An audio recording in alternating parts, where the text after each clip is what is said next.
Check 1 2 1 2, baby. Check 1 2 1 2. Can you guys hear that loud and clear? If you can hear that loud and clear, we are good. We good.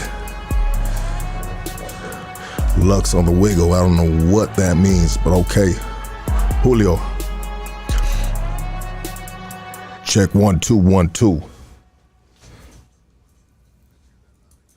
that good? Yeah. We good? Oh, you guys ain't checking that? Yeah, you good. Are we loud and clear, everybody?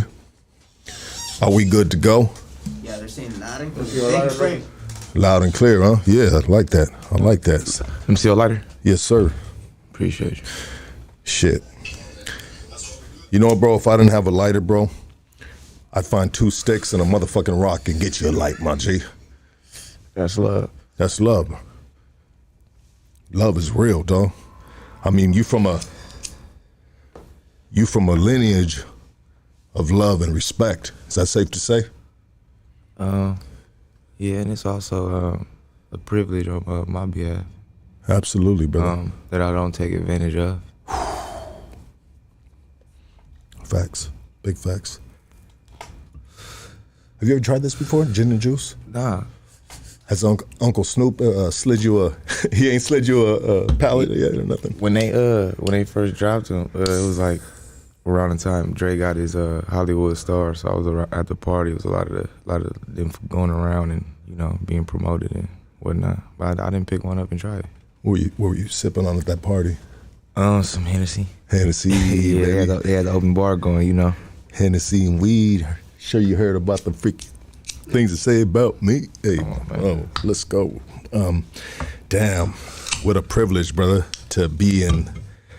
Fuck, we're gonna get into all that, but let's try this shit out together, dog. Yeah. Ooh, cheers. Shit. Cheers, brother.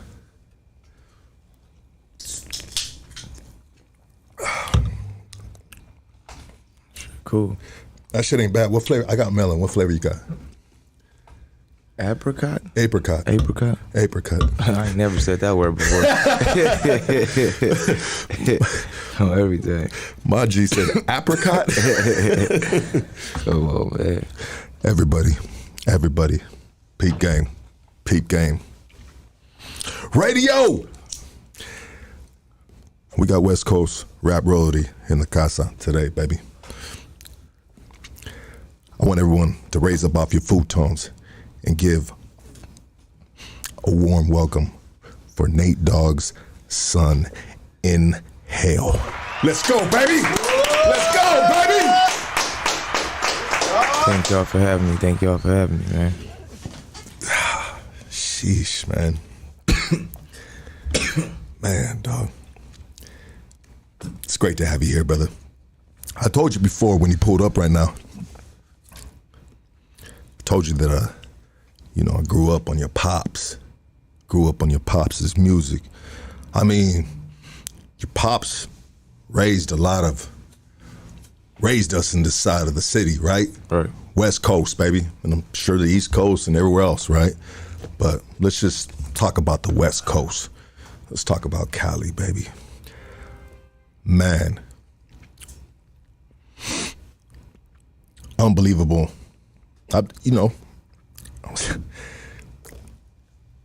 Just to be raised up on his music, like we've had babies to his music, we have gangbanged to his music, bro. We have done drugs to his music, bro. We have fucking lived life to his motherfucking music, bro. Yo pops, Nate Dogg.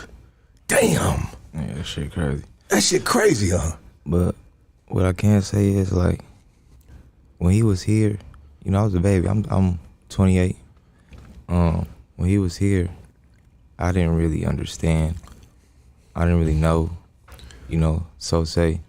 So as I'm older now and he not here, and I'm diving back into the catalog, I'm finding myself like listening to him and allowing the lyrics to guide me, because I've been dealing with a lot of shit in my personal life just here and there, and I play some shit that I'm not really aware of that was in the catalog, and he just say something that really stick with me, Cause like, not on like, just to say like I'm a fan too for real, cause in the day that's my dad, but like, one of the homies, he lost his father also, right? And I posted, you know, I always post lyrics singing my pop shit, and he replied to my story. He was like, you know, that's one thing you got, bro. You can still hear your daddy's voice, and that was like something that really stuck with me. I told him, you know, it just stuck with me because I don't know if it's a good or a bad thing because, you know, every time I hear it, I just, you know, makes you feel a certain way. yeah.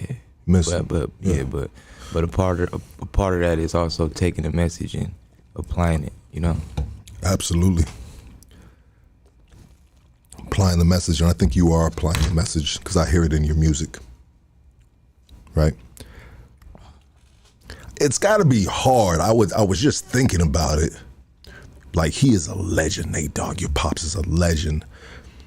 Like I said, that has inspired the freaking world to do whatever he was talking about doing, good or bad, right?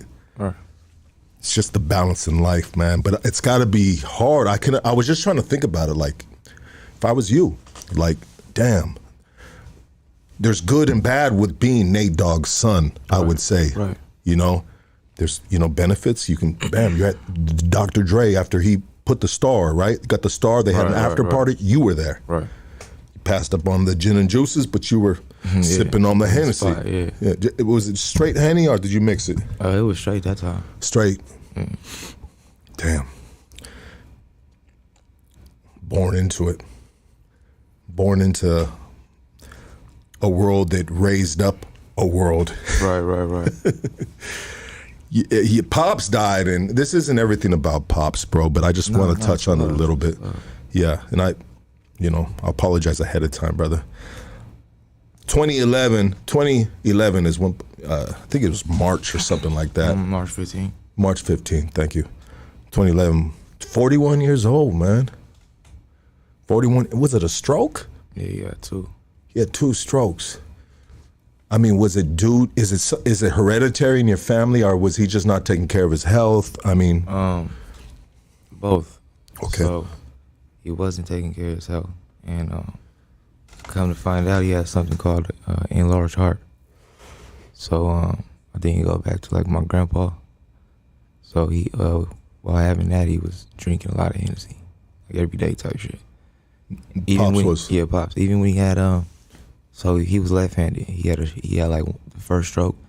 It paralyzed the left side of his body, and then nigga, even while paralyzed, nigga still was drinking. You feel me? And that was kind of how he got the stroke. So nigga, he almost, I don't know, you know, excuse me, he got nigga paralyzed left side, and then kept drinking, nigga, the whole body was paralyzed, neck down. So nigga, after a certain time, nigga, he was losing weight, all type of shit. Any fan supporter would have seen him, niggas would be like, oh, this shit fucked up. You feel me?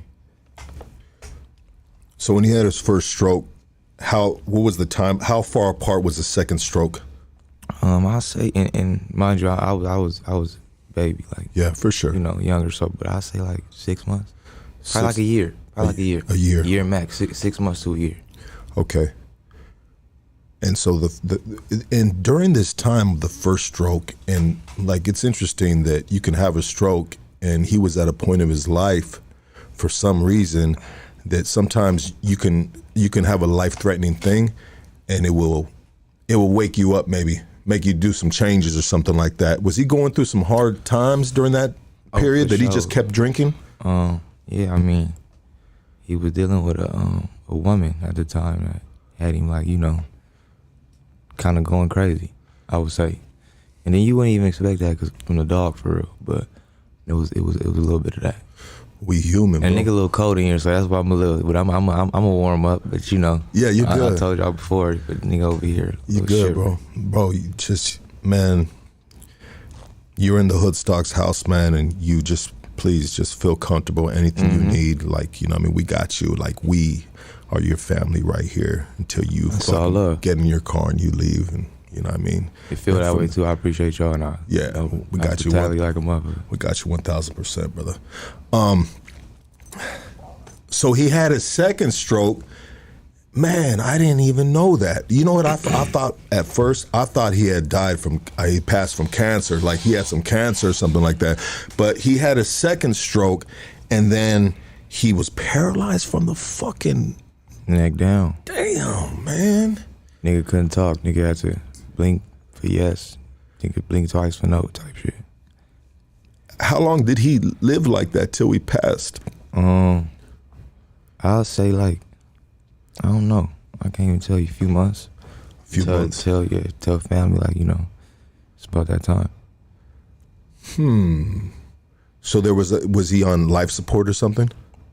That you said about that time. Was it about that time that you kind of like pulled the plug and let the man? Right. Was it something like that? Right. Okay. Do you remember visiting him during that time? Oh, for sure. That shit fucked me up. It fucked him up. He couldn't even talk. All the nigga did was scream when he seen me. Damn. And that's a bit of information I don't think that's ever really been shared. I probably never said that nowhere else. Wow. When you were, obviously probably when you were visiting him, there was a lot of other people visiting him as well, paying their love, showing their love and respect. I mean, a few other family members, yeah. A few other family members. Like somebody was already in there that came down to get me. Yeah. You know? Yeah. So nobody ever left his side. Yeah, you know. Yeah. And I'm just saying that I would think that there would be, you know what I mean, you'd have Snoop there, you'd have everybody and their mama right there pulling up. Or maybe sometimes people don't want to see someone like that. I mean, like that. You know, certain people got maybe their own, you know, stories about why not, but why they didn't pull up. Yeah, I mean they did. But Okay. More so of why they didn't pull up more. You know? For sure. Well, you know, in the career that he had, man, you know, sometimes there's falling outs, man. And I don't want to get into all that shit, but this is something interesting, and it's so crazy, brother, that I wanted to ask you this. And obviously, what you said already by being at the Dr. Dre thing, you're getting a certain amount of love and support. Safe to say? Right. Okay. Big Pun has a son. But let me stop you. Yeah. You can keep going, but yeah. a part of it is that privilege that I mentioned. Sometimes I feel like I gotta be certain places just to be that representative of my pops, because nobody else gonna be there, you know, and that's all it is sometimes, you know. Yeah. But what you saying about Big Pun? So Big Pun has a son named Chris Rivers, right? Mm-hmm. And so I'm just thinking about, it's funny because I was thinking about Chris Rivers, and if you ever listen to any of his interviews, you know, you would think that, you know, the dude raps, like, you know, there's a lot of offsprings from legends. Right. And I hate to use the word offspring, but, you know, kids, daughters, right?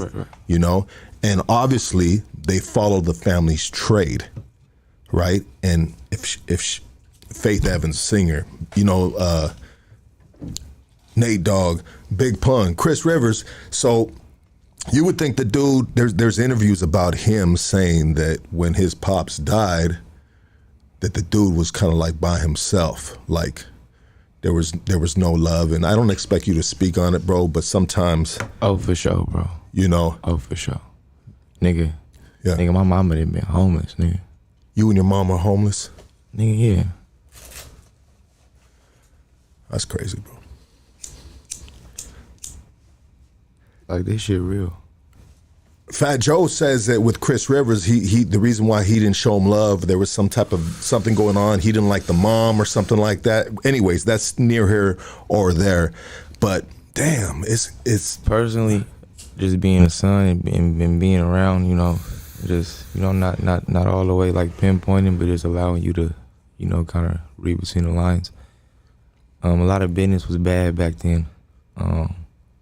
A lot of, you know, a lot of shit was just was not what it seemed.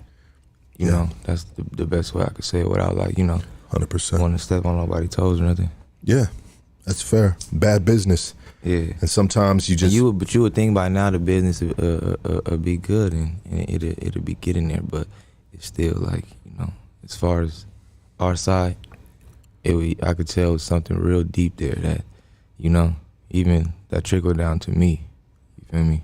But it don't really stop nothing, as you can see. There's another dude, fucking Puff Daddy. He held so many families that he had under Bad Boy. He held their music, their catalogs. Yeah. Like some of these dudes like passed away, or maybe they weren't doing good no more, but he still kept the money. Like he didn't just like release it, and the dude was still making money. I hear what you're saying, and I say that to say this, that I understand that sometimes the business end of it, man, motherfuckers get greedy, huh? You know, and they forget, they don't think about the sons, the moms, and but sometimes also, you know, they got kids, they got grandkids. That's at least one of my thoughts that I don't ever want my hand out or feel like I'm, you know, but I let the people say shit or peep, and you know, but wrong is wrong and right is right. I live by that. Well, at the end of the day, or the end of life, it's between them and God, you know? Right, oh, for sure. Yeah, it's between them and God, and they gotta answer up for those things. Can we get into your story? You know, Hoodstocks is a story-based platform, and we share individual stories. And how far can we go back with you on being brought into this world by your? We go all the way back for real, like. Yeah, I mean, you know, so Pops, him being a rapper, I wasn't like, he was on the road a lot. A lot of my upbringing was his like grind time, I would say. So it wasn't like, nigga, he had a home every day or whatever the case, you know. Yeah. So I'm with him on like Friday to Sunday type shit. You know, growing up, you know, that's how it was. You know, we going to motherfucking amusement parks and shit, and you know, just the whole nine. Nigga, my mama, she stayed in like I say poverty though, like low income housing for real. So like, nigga, we lived on the dead end. You feel me? All little houses. Nigga, Pops would pull up in a stretch limo. Nigga, back the limo all the way down the block. You feel me? From you know. So nigga, you know he coming when you see that stretch limo coming down the block. You feel me? Type shit, you know? When that limo pulled up, the poverty was over for at least the duration of that visit. Them 3 days. Them 3 days. You hear me? Yeah, you were living as a rich kid, so to speak, right? Like Right. get whatever you want. No, for sure. Yeah. I mean, a lot of people are probably thinking right now, why didn't Pops get you and Moms out of the low income?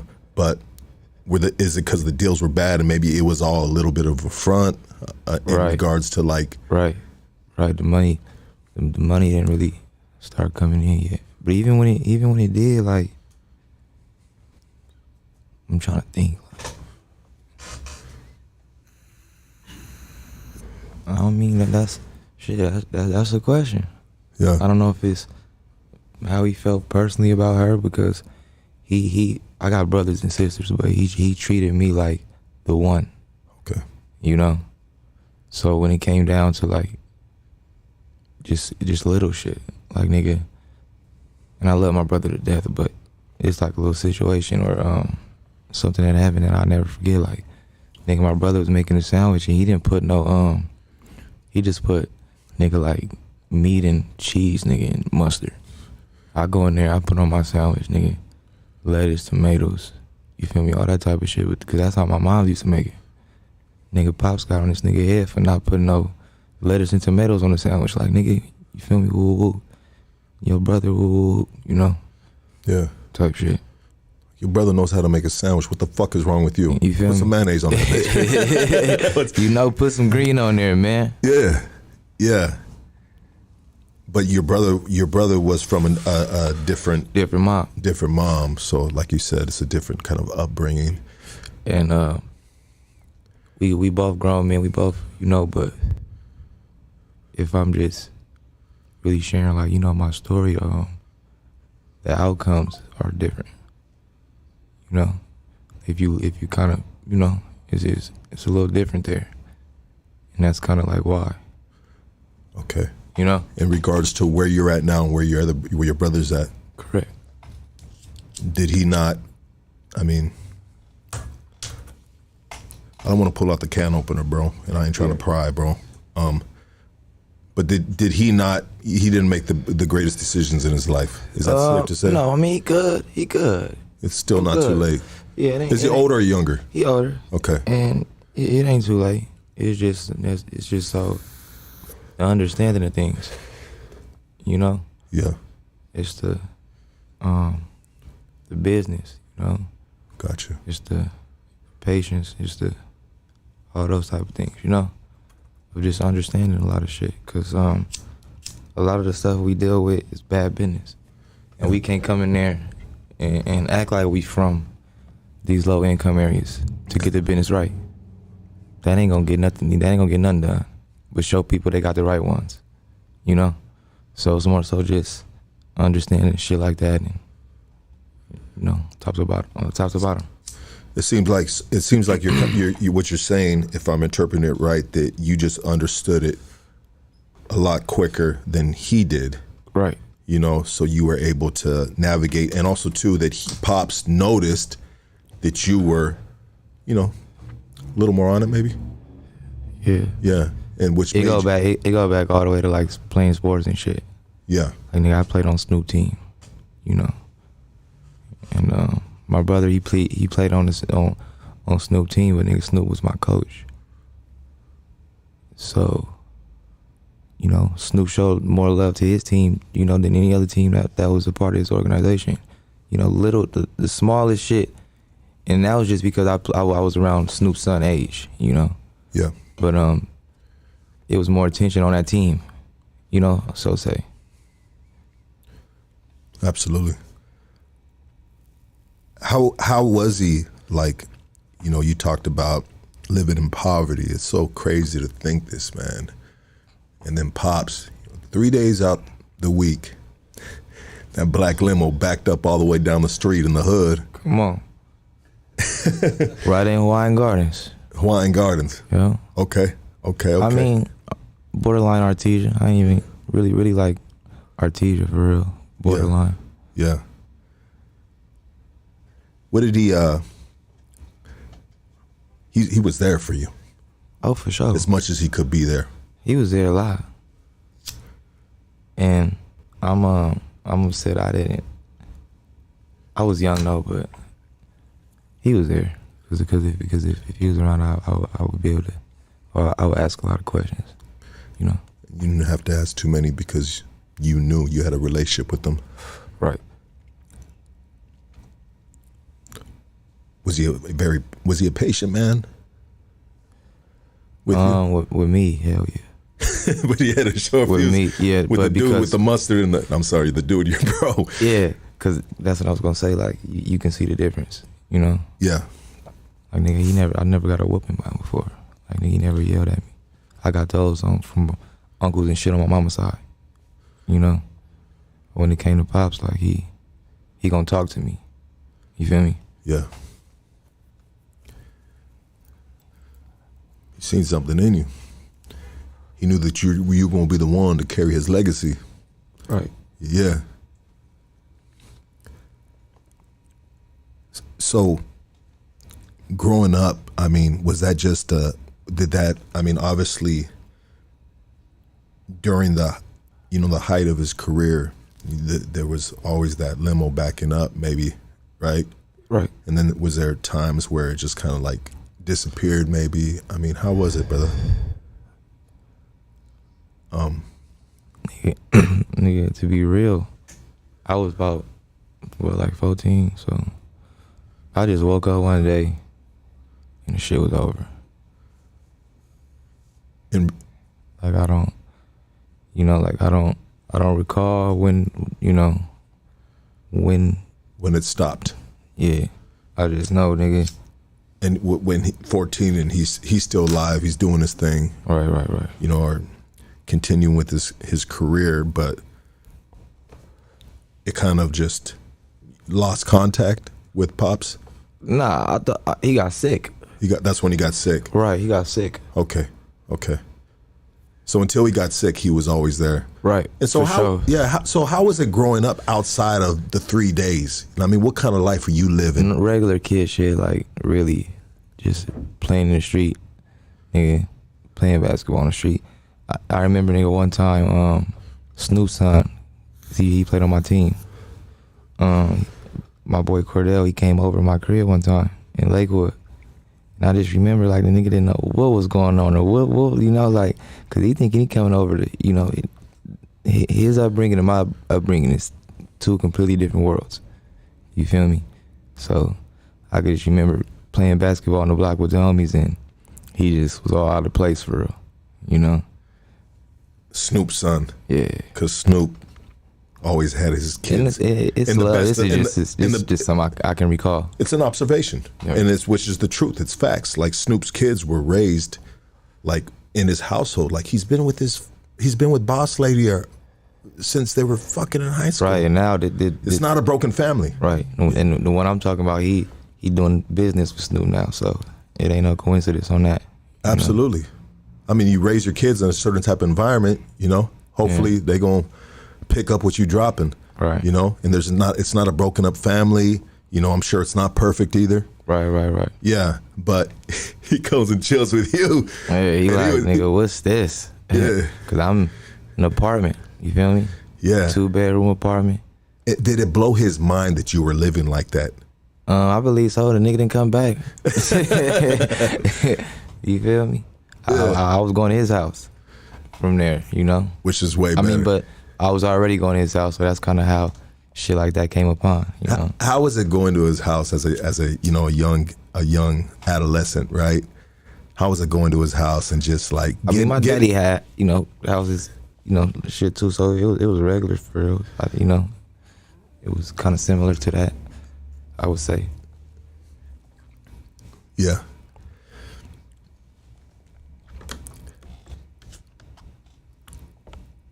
How was mom's? What kind of woman is your mom's? I don't get that question a lot. Yeah. It's important, right? She raised you. If I'm being honest, you know, she misunderstood. This her first time with this life shit too. You know, she not perfect. Yeah. Did she raise you in a sense of just like sometimes, man, when like she could be potentially growing, like raising you and be bitter about him? Nah, hell no. She raised in a way. Little bitter. Like, man, I think a lot of that was going on. Every time I turn the radio on, this motherfucker's. Hey, not even that, but I just think around that time, a lot of that shit was going on. Like, you know, even if you watch the movies, it's the crazy baby mamas, and you know, fuck your daddy. Hey, your daddy ain't shit. Hey, you hear me? Yeah. Boy, she used to tell me when I grow up, I was gonna see this and that. Boy, I grew up and seen the complete opposite. You know, type shit. In the sense of what? Like, you know. What did she say you were gonna see, and what you seen the complete opposite? Like, you know, your daddy not shit. You know, when you grow up, you gonna see this, that, and the third. You know, I grew up and seen, you know, he the king. Yes, sir. You know. Yes, sir. Yes, sir. But I get it. That's why I said, you know, she from a real small town in Louisiana. Mom's is originally from there. Yeah, so grandmoms, they brought them out here to California. I don't know what year. Her, grandma, brother, my uncle. Yeah, so it's like them four. Real small town. You feel me? Came out of Southern California, nigga, and you got a baby by Nate Dogg. So end of the day, mama cold for real. You know, like and I'm her only son. Yeah, she the real. And she was with my daddy, like they dated a long time. Yeah, you feel me? It wasn't a wham bam. Yeah, nah. Yeah, man, they got a crazy story, nigga. My daddy blew up a car in front of our house, nigga, over her. You go look that shit up right now. Type in Nate Dogg blows up car. It's gonna tell you, nigga, he blew up a car in Lakewood, California, nigga. That's where I'm from. Nigga. for love. Yeah, that shit, you know, I'm not bragging. It's just, you know, They had a real love story. That let me know, you know, if somebody's putting some sour shit in my ear or whatever the case, it's enough research for me to see, because nigga, I got a little bit of that crazy shit in me too. So I know like what it takes to get to that point, you know? Yeah, absolutely. I think we all have a little, especially love, man.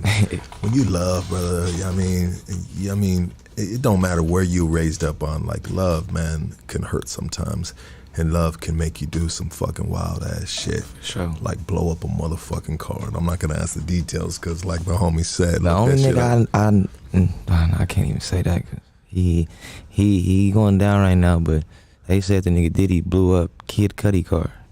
I'm like, oh, these niggas was blowing up cars back in the day. They was not playing with that shit. Well, you know, it's the motherfuckers' pride and joy. You know what I mean? Yeah. They might have been, you know, they might have had, I'm not trying to make a joke out of this, brother, and excuse my dark sense of humor, but they might have had their kids living in a Section 8, but don't fuck with their car, homie. Come on, man. Yeah. I mean, going to school, like, were you known as Nate Dogg's son? Mm-hmm. Yeah. How was that? I mean, did it? Niggas used to think I was motherfucking Snoop's son. You know, let me ask the you feel me? Like, yeah, it's Nate. You feel me? But it's like I said, I lived like really a normal life coming up. Granny really on my mama's side, like Granny really the backbone of this shit. It's usually like that.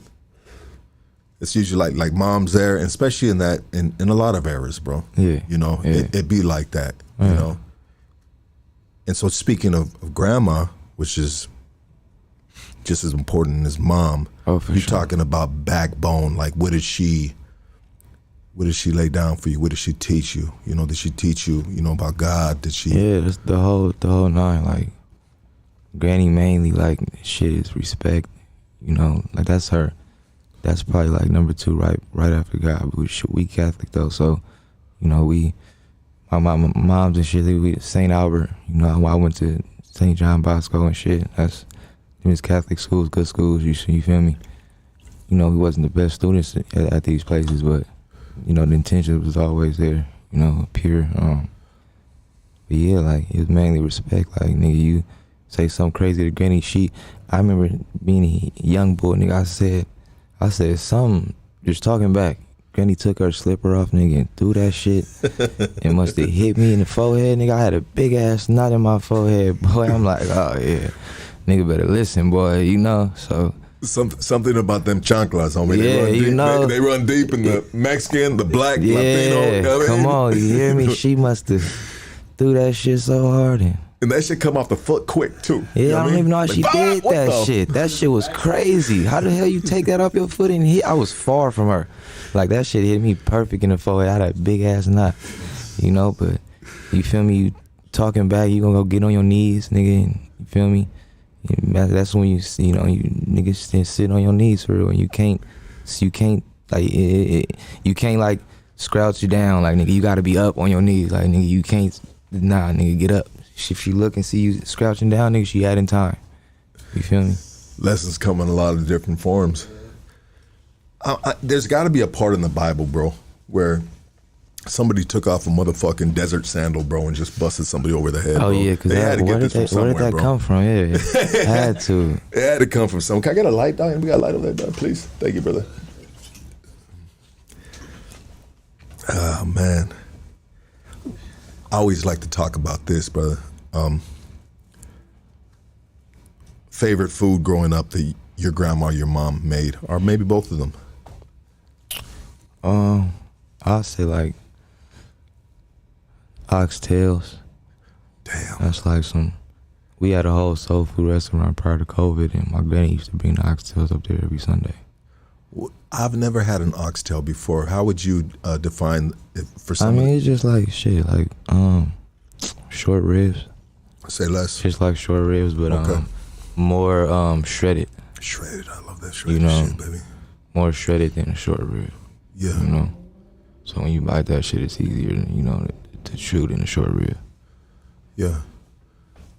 Growing up being Nate Dogg's son, did you have an abundance of pussy fucking hitting you upside the head? You know what I mean? Nigga. Yeah. Today, still to this day. To this day. Hey, one of the crazy ones I'm dealing with right now, and I almost like post this shit on Instagram, but I'm gonna just share it with y'all. I got bitches in my DMs. They swear they like was my daddy girlfriends. Or so like nigga, my baby this, my baby. Every time I say something about him, I go to my, they didn't reply to a story talking about, oh, I miss my baby. Well, nigga, I'm at this point, I'm about to just put it on them bitches. 'Cause like, how many times is you about, nigga, he gone. Let my nigga rest. I'm here. You hear me? Yeah, I'm here. You in my messages telling me this shit. Do you know who nigga? Sorry. If you know who he is, and you know I'm I'm the son. So baby, you talking a little bit too much. You didn't said it. If I heard you the first time, You gotta be careful, man, when you got an abundance of pussy coming your way. Oh, huh? for sure. Yeah. Especially nowadays with the social media and shit. So it's so easy to like, I'm sure you open up your DMs, man, and the shit crazy, might be flooded with Theas and aunts and ex-girlfriends and My fucking Instagram is like a fucking app, man. Straight up, like what else is going on Instagram? How do you feel about people that have someone manage their Instagram? I mean, that's kind of weird, no? I mean, it depends. They probably just about their business. Yeah, real shit. That's how I look at it. Yeah. They don't got time for the DM sliding and shit, man. Yeah. Because niggas like me out. Yeah. Growing up, I mean, did you have were there was like Daz, Corrupt, Snoop Dogg, maybe the East Siders? I mean, everybody within that camp, we'll say like a death row camp, you know what I mean? Were those all, were you familiar with them? Were those your uncles back then? Right, yeah. They was for sure my uncles. For sure your uncles. That's like how I seen them, because growing up, nigga, they was all, we was either at Snoop house or they was at our house or some shit like that. Did you do a lot of family, does Snoop do like Thanksgivings? Yeah, he do a lot of shit at the compound now. The compound, right? But back then it was probably like house in Claremont. Okay, house in Claremont, yeah. But I was like a young boy. I just remember being there with my daddy. Yeah, and just sitting, having maybe some cookouts, stuff like that. Yeah, well, I always be like in other rooms and shit. Yeah, with the kids, right? Yeah. Playing video games or whatnot. Mm-hmm. Yeah, for sure. Well, I mean, what were you into as a kid? I mean, you see your pops Video games. Video games. It was a shooting game at the time called SOCOM, nigga. Before Call of Duty, we was on SOCOM. Straight up, nigga. Pops used to have like 3 TVs set up in the living room. Or we used to all be online, nigga. Me, him, and my brother. He if he was on the other team, nigga, and me and my brother was on the opposite team. Say we die. You know, when you die, you can like go look at your teammates and shit, nigga. We'd die. He'd tell us to go to our teammates so he can see where our teammates at and shit. Like, this nigga used to cheat his ass off. So he'd actually be playing with you guys. Oh yeah, for sure. Yeah, like he liked it. He had it so set up. Yeah, our living room was crazy, man. Nigga, it was before flat screens, but if nigga flat screens was out, we'd have about 10 flat screens in the house. Just unplugging them and putting this shit in different places in the house, just bringing the games type shit. Did your pops ever cook? Nah, he had bitches for that. Yeah, makes sense. And not all of them is bitches. A few of them are some ladies and women, because my mama was like the main one. Absolutely. And granny. Yeah, it's different. That's something that he loved about my grandma. He, pull up to granny house till this day, asked him to cook, Damn, that's what's up, fool. That's love. Did he ever play? Is there a certain type of music that he'd play, or was he always bumping, that? He played a lot of his unreleased shit, like shit that like ain't never came out was like his shit. Before he got sick and shit, Kanye West was like one of his guys. Kanye West was one of his guys? Yeah. He listened a lot to Kanye West. Yeah. Kanye West has got dope music, man. He just kind of like, he's been through some things in his life. A lot of people say due to when his mom's passed, he kind of fell off a little bit. Yeah, for sure. In a sense of just like not having a balance. Yeah, not having a balance, man. Not having the backbone.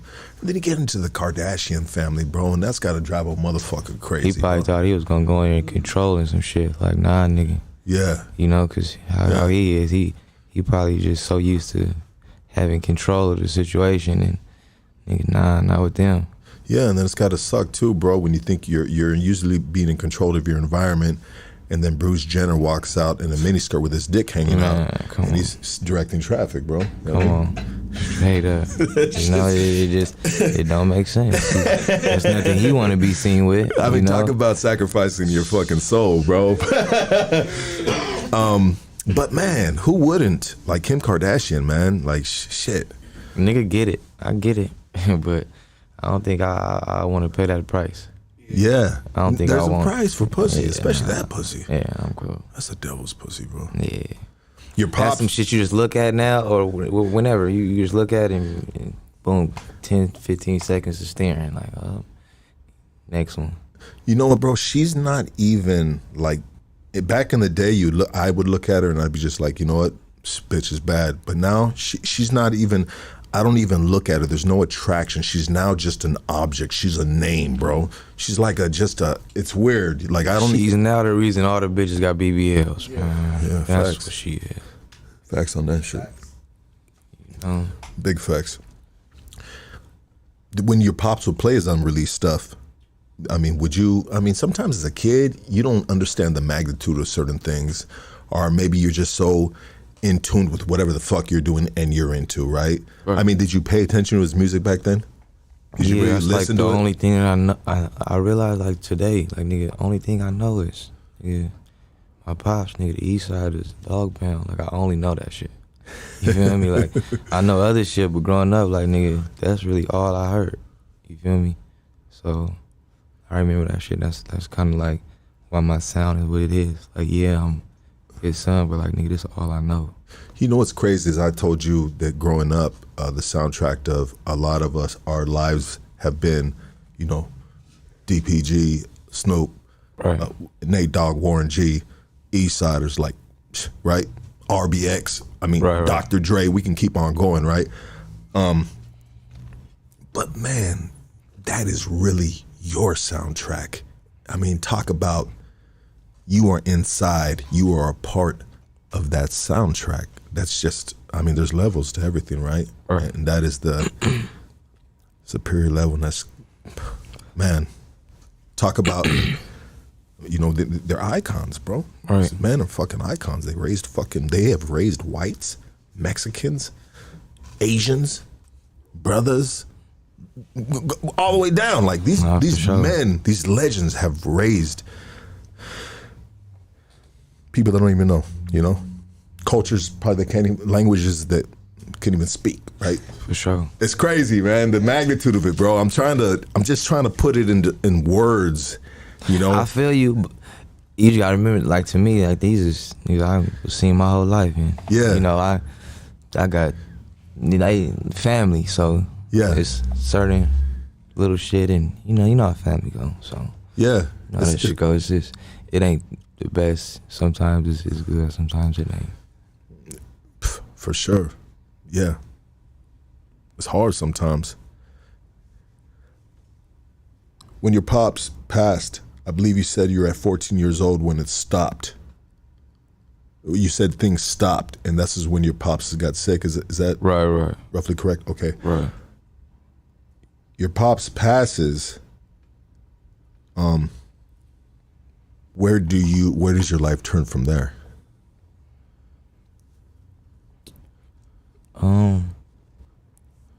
I was just mad at the world. Okay. Like, luckily, like I played football though already, so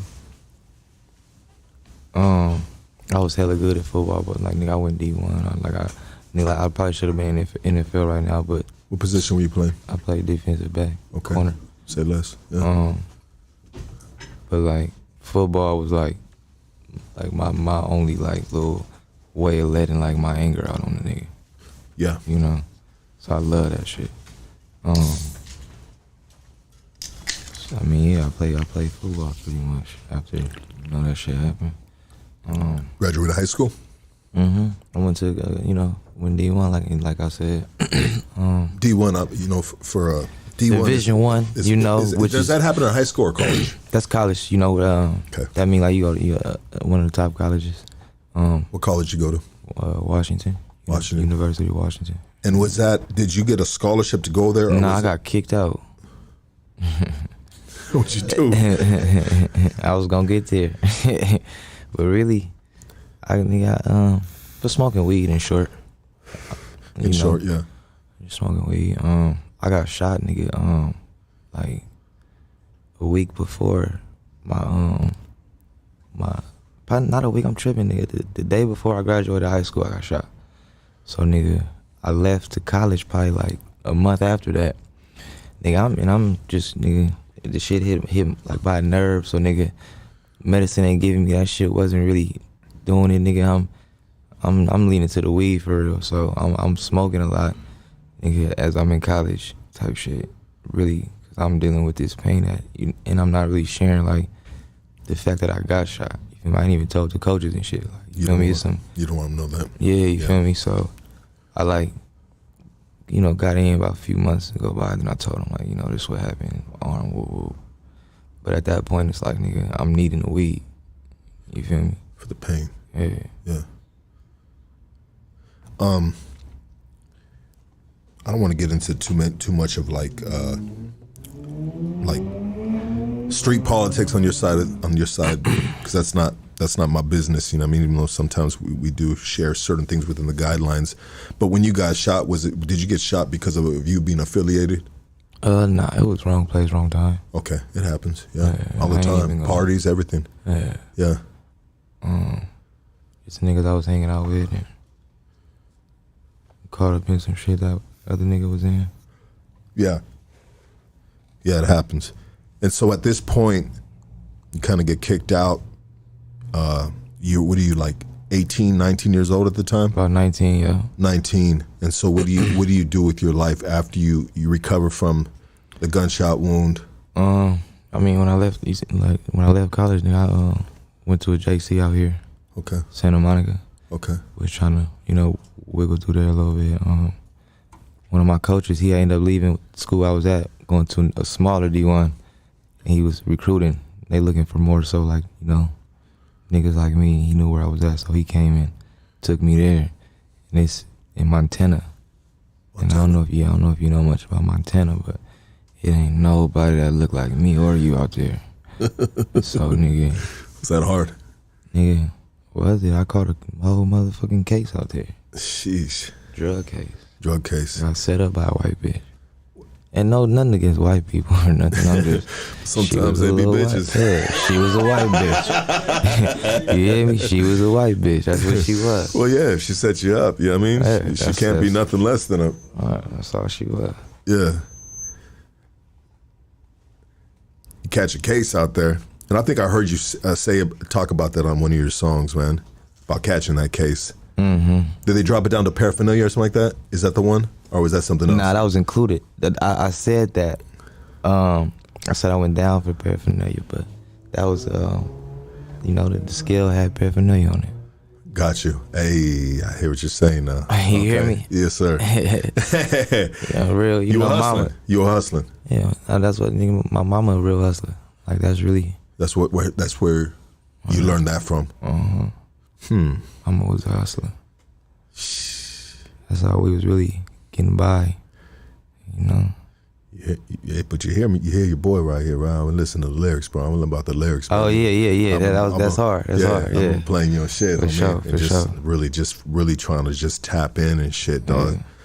And we'll get to your music part, but I think this is important. I have, brother, I have so many cats that come on here and they just like, hey, look, put me on, bro. I you know what I mean? I rap, homie. You know what I mean? Right. And I'm like, all right, dog. Well, share me your story, dog. I mean, what what got you to rapping, or and they're like, because that's what we do at Hoodstock, and they're just like, nah, dog. I just want to talk about my rap music, and they just don't understand that sometimes you got to share your story, dog. Right. Share your story, and there might be people that didn't fuck with your music, or they did fuck with your music, but if you share your story, this is a relatable world where people just feel like, oh shit, I went through that too. I know what you're feeling like, my G. You know what I mean? Yeah. And so now they hear your story and they hear your music different. Right. But if you ain't got no motherfucking story, bro, you know what I mean? Man, What the fuck you rapping? Where you pulling this out of? I'm like venting for real, because I live with so much, you know.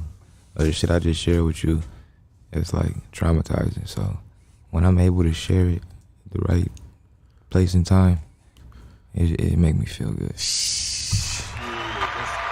Thank you for sharing it right here to the Hood Stocks, brother. You just don't even know, man. I feel like, I'm telling you, man, I feel like I almost got Nate Dogg sitting across from me, bro. But it is him, but it's his son, it's his seed, you know what I mean? It's his, we just call it a prodigy, or I'm not sure what you know, certain words. So bam, Montana. I mean, you doing what you know to do for right. moms. Right. And it's funny you say that, because I remember, because that was a bad time. At that point, I'm done with the football, low key. I mean, I still tried to come back and do it just for myself, and you know I did. But I remember arguing with moms a lot, like blaming her, like, I only know how to do that shit because of you. You know, like, it's your fault. Like, I wouldn't even know how to scale nothing. You know? But so you grew up like that with moms? Oh, for sure. Yeah. I mean, when some kids grow up and they know how to make very good spaghetti. Oh, yeah. You know? I know how to scale an eighth, nigga. Yeah. If you make very good spaghetti, this is fucking random, brother, but this is your boy right here, dog. It's all good. A little burnt, dog, done a lot of drugs, homie, and I just like to have a good time, and I'm really enjoying your company, brother. But if you make good spaghetti, bro, do you buy the spaghetti sauce out the market, bro? Because I think real Italians, they make that shit from scratch, dog. They smashing up some tomatoes. I mean, I don't know. Right.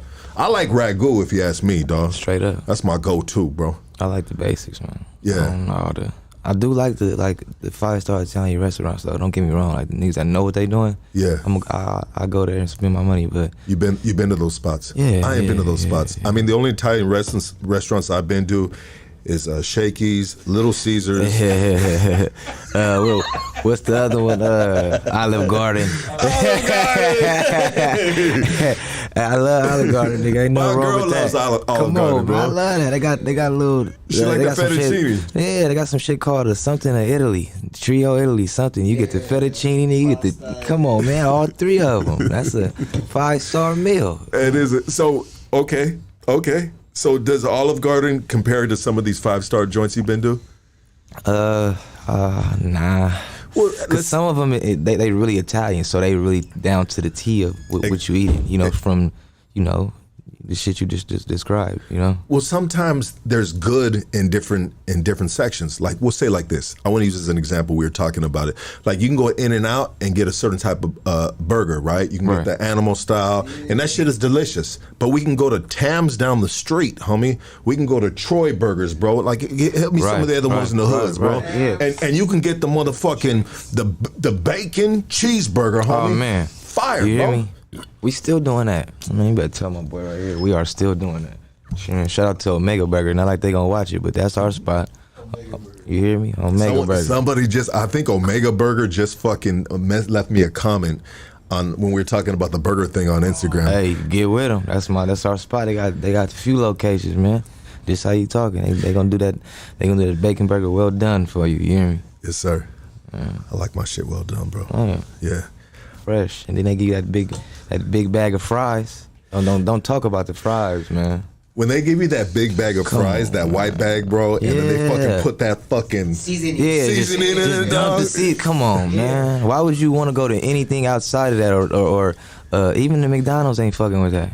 Nah, like come on. That man. Seasoning is different. It's not like that red seasoning, bro. I don't know what the fuck. That's that Lawry's or something. Lawry's or something. Gotta be. And the one thing about those fries is those fries are delicious without ketchup. Oh yeah, easy. Yeah. Come on, man. Also, I don't know what it is, if it's old school or not, but nigga, sometimes I'm getting a grilled ham and cheese sandwich on the ass. Grilled ham and cheese. You hear me? You never go wrong with a grilled ham and cheese. Come on, man. I mean, I like the grilled cheese. Like, I get some ketchup. I pull that shit off and I'll dip that shit in ketchup, bro. I mean, I don't know if anyone else does that shit, dog, but I like my grilled cheese with some ketchup, like it's a French fries or something. So you catch this case. We ain't talk about the ins and outs of that case, but you I mean, get out from that. That shit over with. Yeah. All right. Well, you know what transpired with that case? Shit. Pretty much. I had a homie. He was in the same house as me. And really like my childhood homie. We went to the first school together, and we went to the second school together. Okay. So we living together at this point. He got a homie that ain't got nothing to do with no football, no school, nothing. He caught it.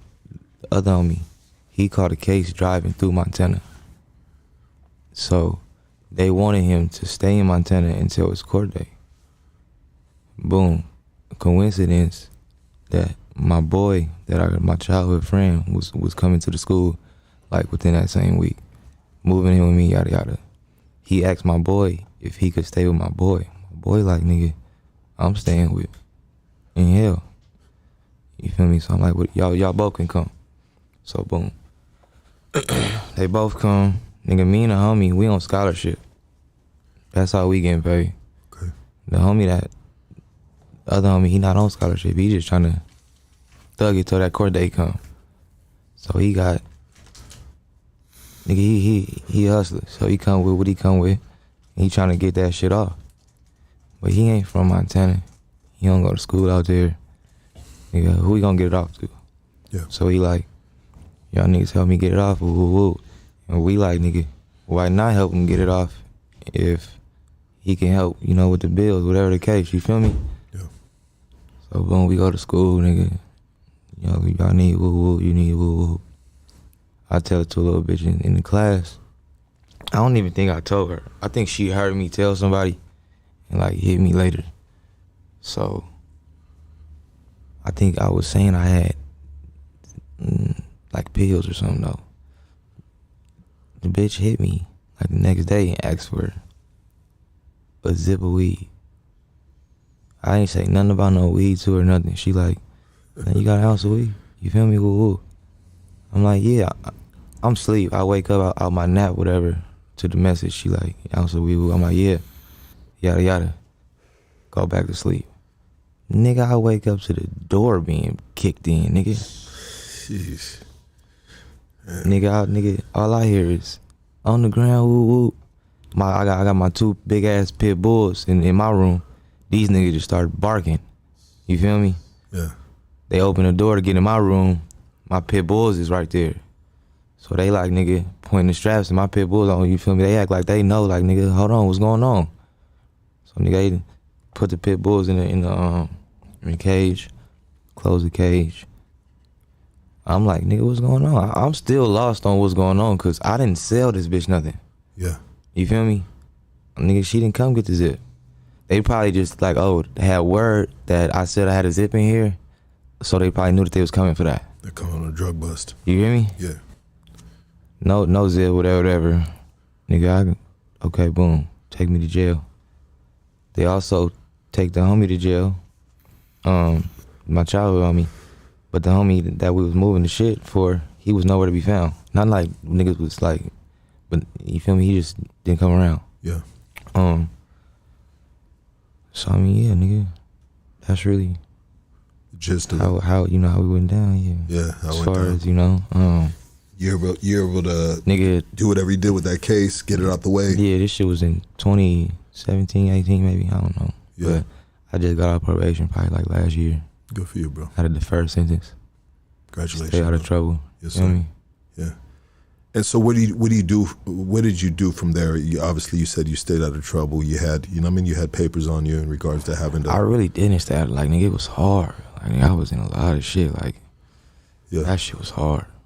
Well, the intention was to stay out of Yeah, trouble. I mean- The intention is always to like, hey, you know what? I made it through. You know, I made it through. But You made it through. What was the point? When did you start your music?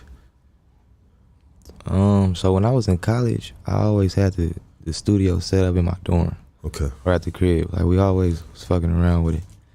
But like, when I really like took this shit serious, I'd say like 2019 maybe. 2019. Like Yeah, yeah, not too far. 2019. Cause I think COVID hit like right after I had like dropped. Okay. Cause I had hella, motion, and it was a lot of, and then boom, COVID hit. People were excited. Yeah, Yeah. type shit. Have you ever held any regular jobs prior to that? Nah. Nah. I don't even know what my job would be. I would have been pissed off, bro, if I went to a Walmart and I see Nate Dogg's son, But checking my receipt at the door, like what the fuck? Nah, so You never one had thing. yeah. One thing about me, and it's even worse that I'm older now, cause I'm only learning. Like each day that I'm really waking up, I'm learning. But my business is like top tier, and I'm learning how to what is it like? Navigate with my pops and his business and getting his shit right as far as catalogs and shit that was cleared that we didn't know about. Just a lot of shit that was taking place. You're directing that revenue back into the family. Correct. Damn. Good for you, bro. We clearing songs and shit. Like, nigga. Was everything like? Was everything through like death row or like did you have a bridge to deal with this like through Snoop? A lot of the shit with death row is still with them, and they figuring out a way to give people what they own or what they own, I would say. Didn't Suge Knight sell everything to like some weird company and then Snoop Dogg retained it back? Right. So when Snoop Dogg retained it back, is that when you sell death row, you're selling death row as a whole, with the catalogs as well? So I know when he first got it, I don't think it included the catalog. I'm not sure where he at with it now. Yeah. Because I see you with the death row chain in a lot of your videos. That was in the beginning. That was in the beginning. Uh-huh. No more? No. No. It's all love, but Yeah. like I said, I got my business right. If you're going to represent it, you need to get paid for it. Talk to me. Yeah, that makes sense.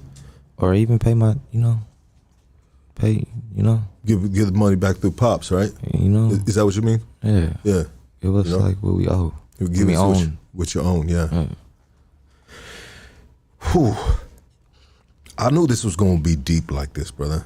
And for some reason, I knew your vibration, your frequency was going to be like this because you're very cool, calm, and collective, I mean, you're not over the top. You seem like a very methodical person in the sense of conversation and making sure that whatever you say comes out the right way. And, right. in a respectful way, too. Yeah. But at the same time, too, you can say something in a respectful way that might be like, hey, get this shit right, get my money. You know what I mean? Send back to the family. You know what I mean? I love that about you, and I appreciate that about you because that's, sometimes I wish I can be a little more cool, calm, and collective. And you never stop learning. I can learn from a young dude. You feel me? It's a word that I learned in college called code switching. Let's speak on it. It's pretty much, you got to code switch. You got to pretty much adapt to the room that you're in. Where, I can go hang out with my Indian homies. I can hang out with my white boys, hang out with my Mexican homies, my niggas, And each, I'm not going to be the same. And not necessarily I'm going to act like them. Yeah. It's just like, I understand. You're going to be in control. Yeah. And more so like, I'm not going to be the same person I am on the block with the homies when I walk into these business meetings. You feel me? I mean, there's different energies for different times and places. Yeah, and I'm sure you do that already, but it's just a word for it called code switching. It's not, nothing major. Yeah. No, it's something in life that we all have to learn. Right. And if you don't learn it, like, I mean, if you on the block, if you bring the block into the boardroom, yeah. I mean, you better be a bad motherfucker, bro, for all them motherfuckers to be like, okay, but if not, Tupac or something, yeah, had that something about him energy that but I don't think nobody getting off like that nowadays. You got to come correct. Yeah, that's what it's about, actually. It's about that. Coming correct. Yeah, absolutely. And one thing approaching to this energy, I mean this energy, interview energy, same thing. Okay, I wanted to come correct. I wanted to come with the utmost respect for, like I said, for, you know, Nate Dogg's son.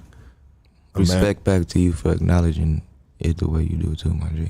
Appreciate you for that. You stupid if you don't, bro. I mean, everybody's wired up differently, and there might be the internet is crazy. There might be some fucking. There's a lot of dudes that are clouting, bro. They're clout chasing like a motherfucker, dog. And they shit real. So anybody that's able to understand that and know like it's not even nothing that we want to play with for real, then it's just something that we can talk about and kind of it's the legacy for real, For real.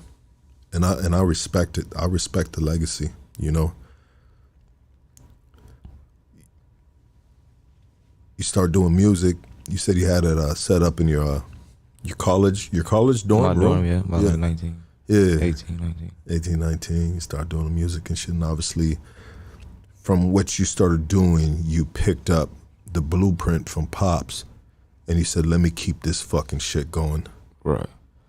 I remember like I was like 8 probably, and he put me in the studio and he was like, this teach me kind of how to hold my notes. Yeah. But that's like all the game I ever got with this shit. Other than that is growing up only hearing that. So all my music is just you'd be a so like you would be a fool to sound like anything else. Right, but a lot of the shit too, like I rap too though. Like a lot of my shit is some rapping in there. Yeah, no. My pops he said he can't rap and he didn't rap. So that's like a difference in the longer I'm here, like they understand like me and what I mean, because about 5-6 more years go by, nigga, ain't nobody gonna know who Nate Dogg was. Not like that, but like especially the people around. Like I'm already seeing it. Like I'm already feeling it. So that's why like it's real important that I do this shit a certain way, because I'm really here.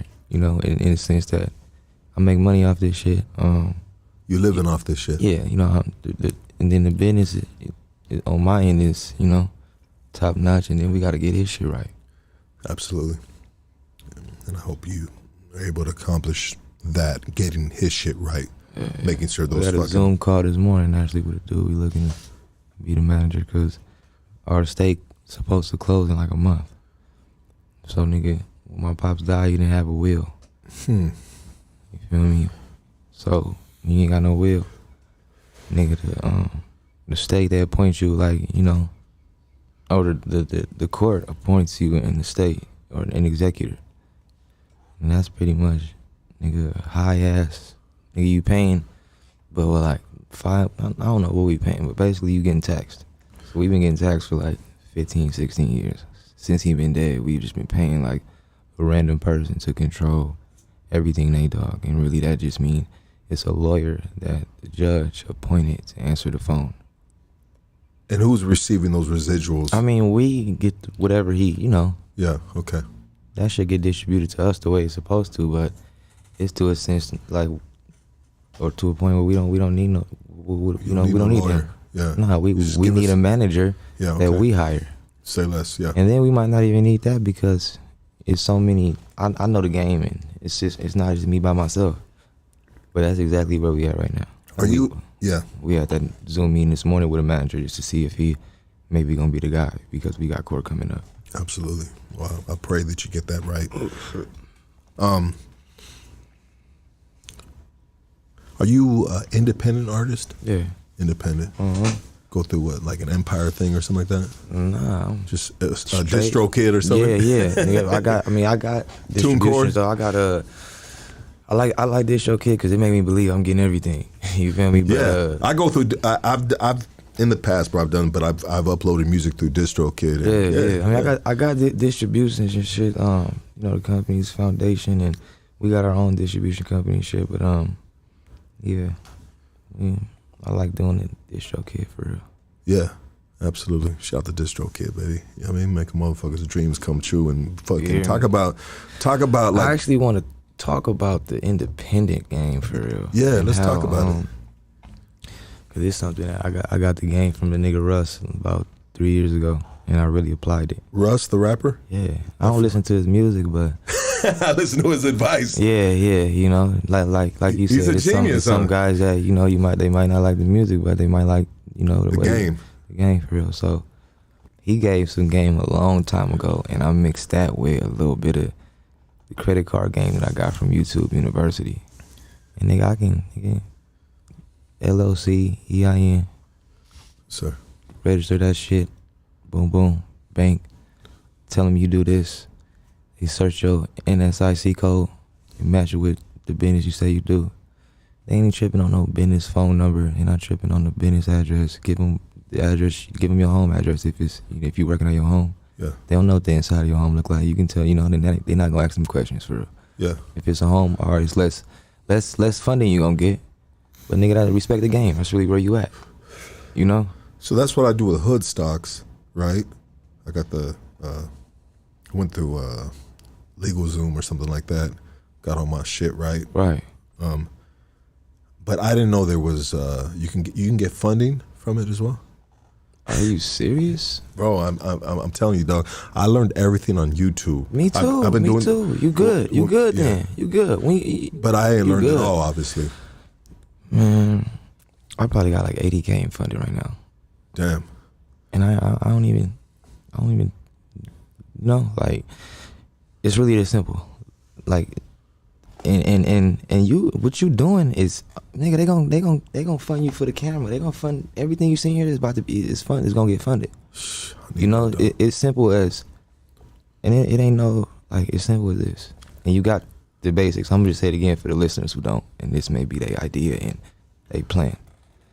You get the LLC, and I just did this shit. Like, I got a few LLCs, but I just had to get a new one and do this new application with Navy Federal because they when I did the application two years ago, I said that I was a rental car company because I rent my cars out too, and that's a high risk you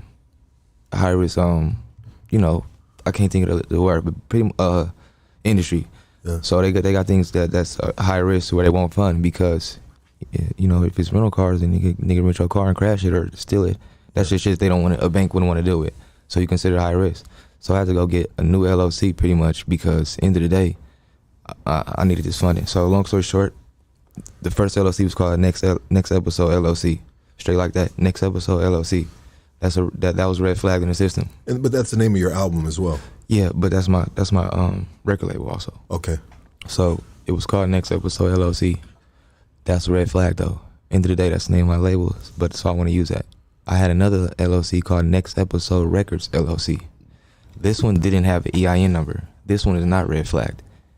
You know, I tried to pretty much apply for funding again with the first Next Episode LLC, but they said it was, you know, red flag because I told them that it was a rental car company. But I tried to redo it and say that it was a record label this time. You follow me? Yes, sir. So it didn't work because they like, no, you tried to open an account with us 2 years ago under the same LLC and it was a rental car company. So how is it now a record label? It's a red flag. Ran me away. Same day, I'm like, man, okay. So I can do it again, new LLC, new EIN, and just tell them that it's the record label. So I already had the LLC though. So you feel me? I had the LLC sitting already. Next Episode Records was a whole different LLC just sitting. Yeah. So boom. I'm like, all right, I'm gonna use that one. So nigga, I get on my phone, I apply for the EIN. Nigga, I got the EIN the same day. Okay. Apply for the EIN saying it was free. So now I got the EIN to match the new LLC.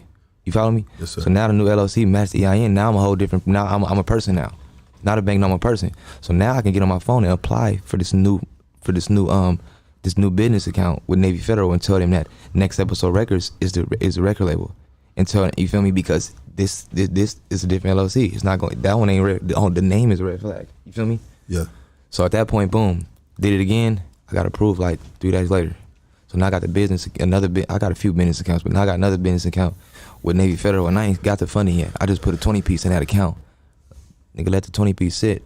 Yeah. Now if I want to go get 40, they gonna give me the 40. Nigga, I got 20 sitting there. Yeah. And that shit just been sitting. And I need the 40 for funding because I'm a record label, and I need this for this is my code in NSIC code, which is you'll have one for a podcast. Yes. And that means it'll require this type of equipment. And then so where are you doing it at? You got a whole spot. They about to throw you a bag for real. You get a bag for address for you feel me, where your spot located. If you got a what is it? You know the word I'm looking for though. But if you got a building, or if you got if you working out your home, but if you got a building, that's more funding. Yeah. You feel me? So it's simple. They won't even let you walk out the bank if you open that business account. They'll ask you if you want funding. Fuck. That's how I got my first, woo-wop. So I have a business account through Chase, but I just that's a good one too. I never use it. I don't put money in it. Man, I might be all a little negative. All you need to do is keep like 200 in there. Yeah. You don't need to use it. Just keep 200 in there. Okay. You feel me? Just keep that in there. And then I can talk to the people at Chase and ask and figure out funding for the company. You keep that 200 in there for about 2-3 months, then go in there and ask pretty much you trying to apply for a credit card. You know? And they gonna boom, 20 piece at least. Sheesh. You got the spot though, so it's gonna be. I'm getting 20 with my home address. Okay. You feel me? No interest for 12 months. My boy, thank you, brother. Thank you. And some motherfuckers in the chat right now and saying, "Lucky you, dumb motherfucker." You know what? Nah, bro? I'm sure they didn't know that either, because this is some shit like we need to know. I'm sure a lot of listeners here is quite like us. They from these inner cities and low income areas, and they're not teaching us this shit. No. And I had to fuck it off a few times and really be able to sit back and watch YouTube University, nigga. When you in the hood and you hungry, nigga, fuck all that. I don't wanna, nigga, I gotta eat first. You feel me? So I was able to do that. Some niggas like, just know like, if you able to, you feel me? It get better, nigga, just slow down for real. You feel me? I quit my day job. To do this full time because I said like I'm gonna stop fucking around, dog. Because I was just kind of like you gotta get with, not to cut you off, but you gotta get with me then, because you gotta get that funding then, because nigga, this is your livelihood first. This is my livelihood, brother. I quit my day job because I said, you know what, I've been half-stepping this shit. This is the 6th year that we've been doing this. I don't mean to cut you off again, because I'm just really fucking with you, because I'm gonna show you, nigga, how to. You got Chase, all right, now let's go to Wells Fargo and get the business account and have them niggas throw you a 20. Yeah. Now let's go to Boom. We gonna hit all them in 1 week, because once you run a credit one time, it ain't gonna be hit again. You feel me? You got a month to run your shit up, or you feel me? They're not gonna see it. Nigga, if you go apply Wells Fargo, let's say they don't even accept you. You can go apply at Navy Federal, and nigga, they're not gonna just see you apply at Wells Fargo. You feel me? For sure. Type for sure. shit. I appreciate that, dog. Hey, let me get a shot of that motherfucking tequila right there, and if the homie would like one, hell yeah, I'd love to take a shot with my G right here, dog. Yeah, I would love to have the machine and the label, but if this shit cool. I like the way I'm doing it. I look up to guys like Currency and shit. I like how he seemed like the independent legend. You feel me? How he just, you feel me? So I like the way I'm doing it, so that's why I mentioned to you earlier, we got the collabs and shit coming with Rowdy Racks and the drummers and shit, so we on shit like that. You guys are doing a group, Rowdy Racks, Drummer Boy? Is it a collab or is it a group? It's a group. Okay. A group and a group, because we're gonna be doing projects and shit. And so these artists, we got Rowdy Racks right here. Hey, my boy Rowdy Racks in the building, baby. Rowdy Racks in the building. He in the cut right here, just chilling, dog. But so Rowdy Racks and Drummer Boy they're our best. They're the top tier. And I'm not just saying that because Rowdy Racks here. I mean, Rowdy Racks is the best of the best right now, bro. For sure, hands down. Sure, the boy got the skill set. There's some of the fellas, the homies. I'll speak on the homies. That they're doing music and they're doing good, bro. But a lot of it leans on their persona, their just magnetic personality, right? Character, bro. Right. You feel me? Because this is the new era, bro. Right. And their skill set may not come close to a Rowdy Racks, right? But they might be just doing just as big as a Rowdy Racks right now, or a Drummer Boy, just because of. And I don't want to mention no names, but if you guys catch my drift, you guys probably can put that together. Why would you do a group or do a collab? Because if a group is doing maybe potentially putting out an album. Yeah. Yeah. Okay. Sure. We got a session tonight. Shit. Dope. Why not? Why did you? I mean, who picked who? Like, why Rowdy Racks and Drummer Boy? I mean, you can get with anybody. Mainly Bobby D. Bobby D. Go give him that. Me and Rowdy was already, you know, working, and he was already working with drummer. Yeah. And I'm one of Bobby D guys. And so is drummer. Salute, my G. And now Roddy Rex, so it was only right because we all Bobby D guys. That's dope. I did an interview with Little Flip. Yeah, I went to Texas, bro. I did a little podcast tour. And when Little Flip pulled up, Hey, my daddy did not like that nigga, man. What's that? My daddy did not like Lil Flip. He didn't like Little Flip? He had some bar that was like something about milk or something. Something about milk. My daddy used to say, why the fuck would you want to... Oh, he said, I'm going to treat you like milk. I do nothing but spoil you. That was one of Lil Flip bars. And my daddy used to say, why the fuck would you want to spoil the bitch? And like, he just thought that was a corny little bar. And I'm yeah. As a youngin', it's certain shit that I just don't forget. You know. I had Little Flip. But yeah. Not to take nothing away from Lil Flip. I'm a fan of Lil Flip. You know, he a legend. Well, you know what it is? It's so crazy, dog. Because Little Flip got put on my podcast tour. The podcast tour came real, like fucking within like a week to 2 weeks, right? Mm-hmm. And so, you know what I mean? I'm from Cali, baby. You know what I mean? I was raised up on your pops and everybody else that you've been listening to throughout your childhood, right? Right. Your uncles, you know? And, but I know he is a legend from Texas. And it was just like, man, I wanted to give the dude the utmost respect, but it's at the same time, I'm not interviewing a Nate Dogg. I'm not interviewing right. or his son, Snoop Dogg, or, you know what I mean? I almost put him in an equivalent as The Game. You know, his comparison of the level of right. I see kind of where you're going. Yeah, like he's kind of like he's like the Game of Texas, so to speak, in the level. Yeah. Not the, you know, and some people like it's there, but you know, we're not gonna tip our hats off in the sense and bow, you know. But when it comes to this, you got to give him respect. I gave him his respect. But what I was saying is, I had poured him a shot, and I said, "Hey, bro, let's take a shot." And he goes, yeah, let's do it. And I said, I poured you a shot. It's right there. And he goes, no. He goes,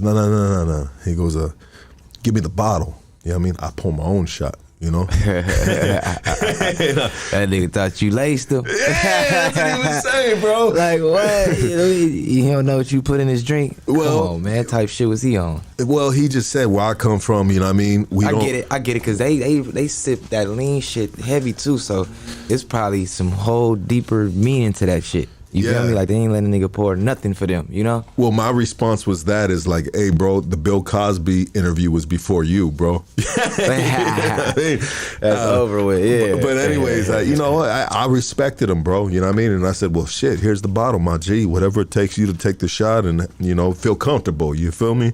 But, yeah, I'm going to take it what you mean. And I appreciate you too, bro. For real, dog. You everything that I thought you were gonna be, dog. Just a fucking good, solid homie, raised up with some greats. You know what I mean? Appreciate you for having me. You know, for sure. But you know, so while you've been doing your music, and now all these legendary artists are seeing you doing your thing. Like, you know, everybody that you were raised up around. You know, I mean, we talked about Snoop, Daz, Corrupt, and you done a song with Daz and Corrupt, right? I seen Snoop Dogg in the video that you did, kind of like in respect to your pops. Right. You know, I don't think have you done a song with Snoop? Nuh-uh. No, but he did pull up for you on that, which is, I say, it's love and respect and almost. I'm gonna be real. I pulled up for him on that. Oh, you pulled up for him on that? Yeah. So speak on that. He called me that day and said, you know, he got a song that he put on his album, and my daddy on the hook, and he wanted me to come sing his parts. So I met him at the cemetery and we got that done. What's your relationship with Snoop to this day?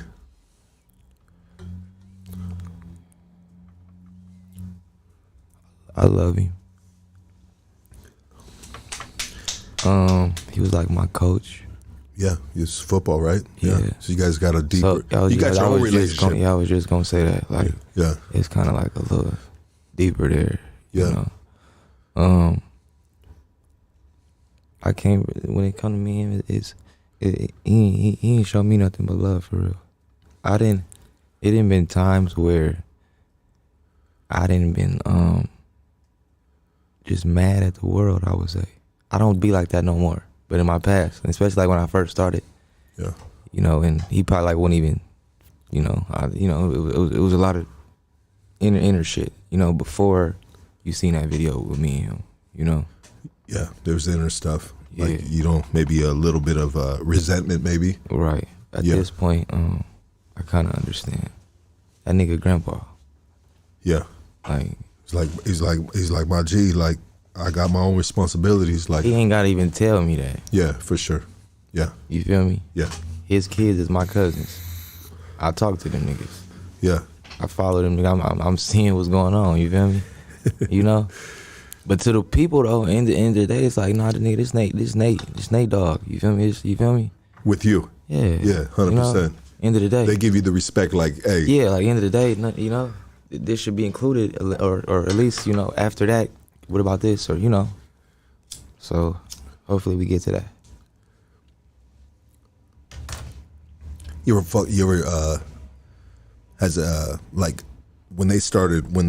Back to the question that I think I was asking is, they start seeing you do music and they start hearing your music and you're like, oh shit.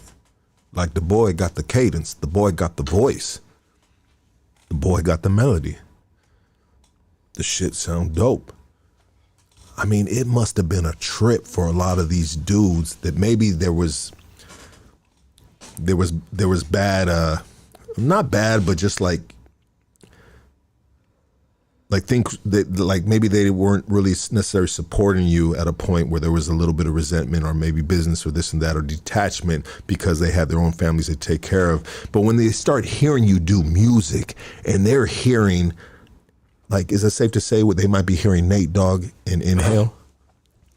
Yeah, I mean, last time I just seen Snoop at the Dr. Dre shit I was telling you about, you know, he told me, you see what I'm doing, and, you know, keep going. I think with him and I'm mainly speaking on him because that's Boss Dog, you know, so if anybody gonna do it, it's gonna be him. But yeah. I think with him, it's like, nigga, I've been your coach. Nigga, you know, nigga, I made music with your daddy, you know, so I think for him to do something with me or like to really, it gotta be, I'm still watering that plant.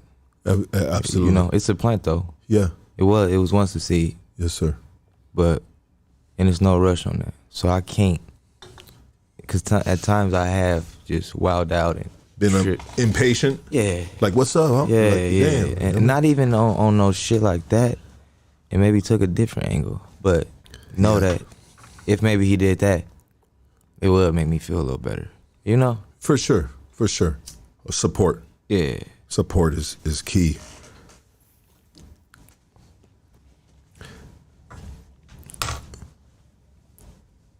Being Nate Dogg's son, I mean, I want to say this correctly. Sometimes silence it's not too bad. I feel like we on a good frequency right here. Has a lot of rap artists reached out to you since you've been doing music to collab? Yeah. And I'm talking about like legends. Yeah, I got a song with like DJ Quick. It's not out. Got a few songs with like, I don't know if we consider him a legend, but you know, he local legend, Dom Kennedy's. Yeah, Don Kennedy? Yeah, he's hard. Got a lot of songs with him. Ain't out. I mean, shit, you already said the Corrupt and Dazzes. I got a song with, you know, the Larry Jones. Cassidy? Nah. I thought that might have been something else I was listening on. My bad on that. Yeah, nah, not Cassidy. Trade the Truth. Trade the Truth. That's what's up. I mean, how is it, Trade the Truth? I got so many questions, and sometimes I come to a little bit of a brain fart and shit, you know what I mean? But it's okay. It'd be like that. Yeah, no. This is what I wanted to ask you. In this new era of hip hop, right? And here you coming with that classic sound. Like you had, what's the homie's name? The Samoan homie from Oceanside. Desi Hollow? Yeah, Desi Hollow. Desi Hollow been on here too and shit. Okay. Yeah. like you guys are still like representing that West Coast like funk almost. You feel me? Yeah, Just like my boy Rowdy Rax right here. You know what I mean? Yeah. It's like that's Like, is it hard pushing that sound still? Like, I love that you're pushing that sound, brother. I wouldn't say hard. It's just gonna just know it. I mean, other guys' situation is different, but it may take you a little longer because that's not what's in style.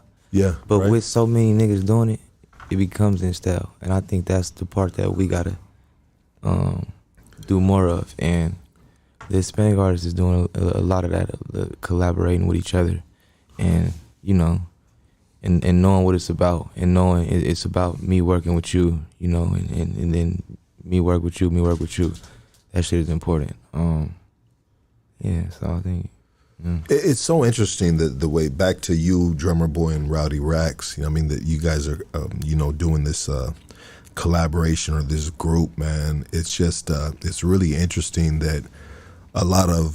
This is the first time I said it too. Yeah, that's right dope. here. Thank you, brother. We just left a meeting from that shit, so I'm feeling real good about it. I mean, it says something about our Latino artists, our homies that are coming up right now. Yeah. They have stepped away from kind of like that today. Chicano rap shit, you know what I mean? And they really like doing Also, it big and getting respect from. Before Rowdy came today, it was just me, drummer, and I think I want to say one of Rowdy managers, but we was basically talking about that, and I mentioned it. I'm like, it's a lot of they foot is like in the door almost, you know, from and not say they, I'll say y'all from artists, you know, and from the, like, you know, that they got the radio on lock. So now if the music is good and they take it into radio, it's way easier, you know. And it's not just like back then I would say it was just Mr. Capone, Mr. Criminal, them just two. Yeah. Like you got right now, it's a lot of dudes that's in your face that really can go. You feel me?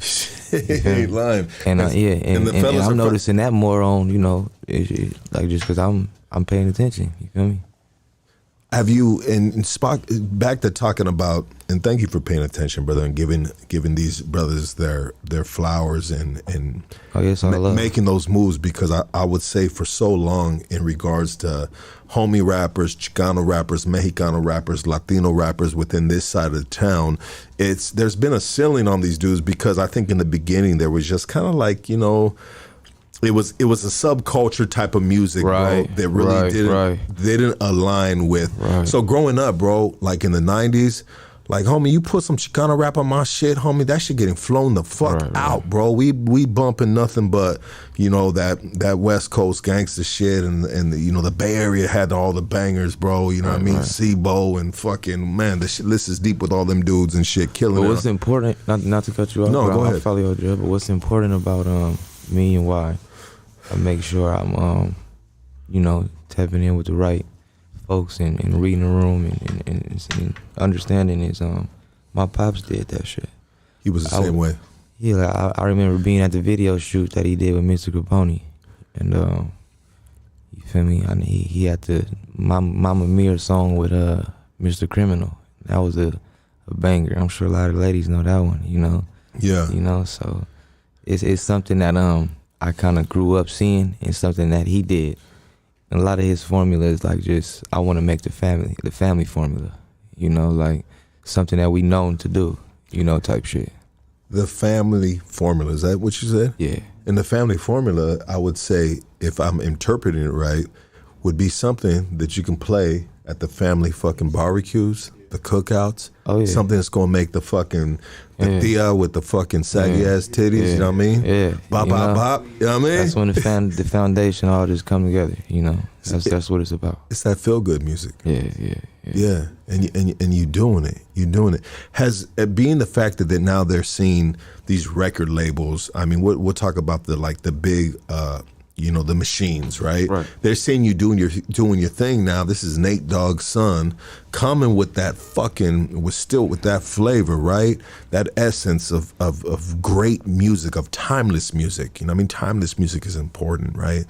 because to this day it's so crazy. I asked Little Flip. I said, "Hey, bro," I said in Cali you can turn on Power 106, you can turn on 92.3 The Beat, you can turn on a lot of these radio stations in the city, and they still playing all that old school shit. For sure, Like they playing more of that than I mean I don't know, bro. Even the shows is repetitive. All the OGs, the legends, it ain't nothing new. That's why we doing what we doing.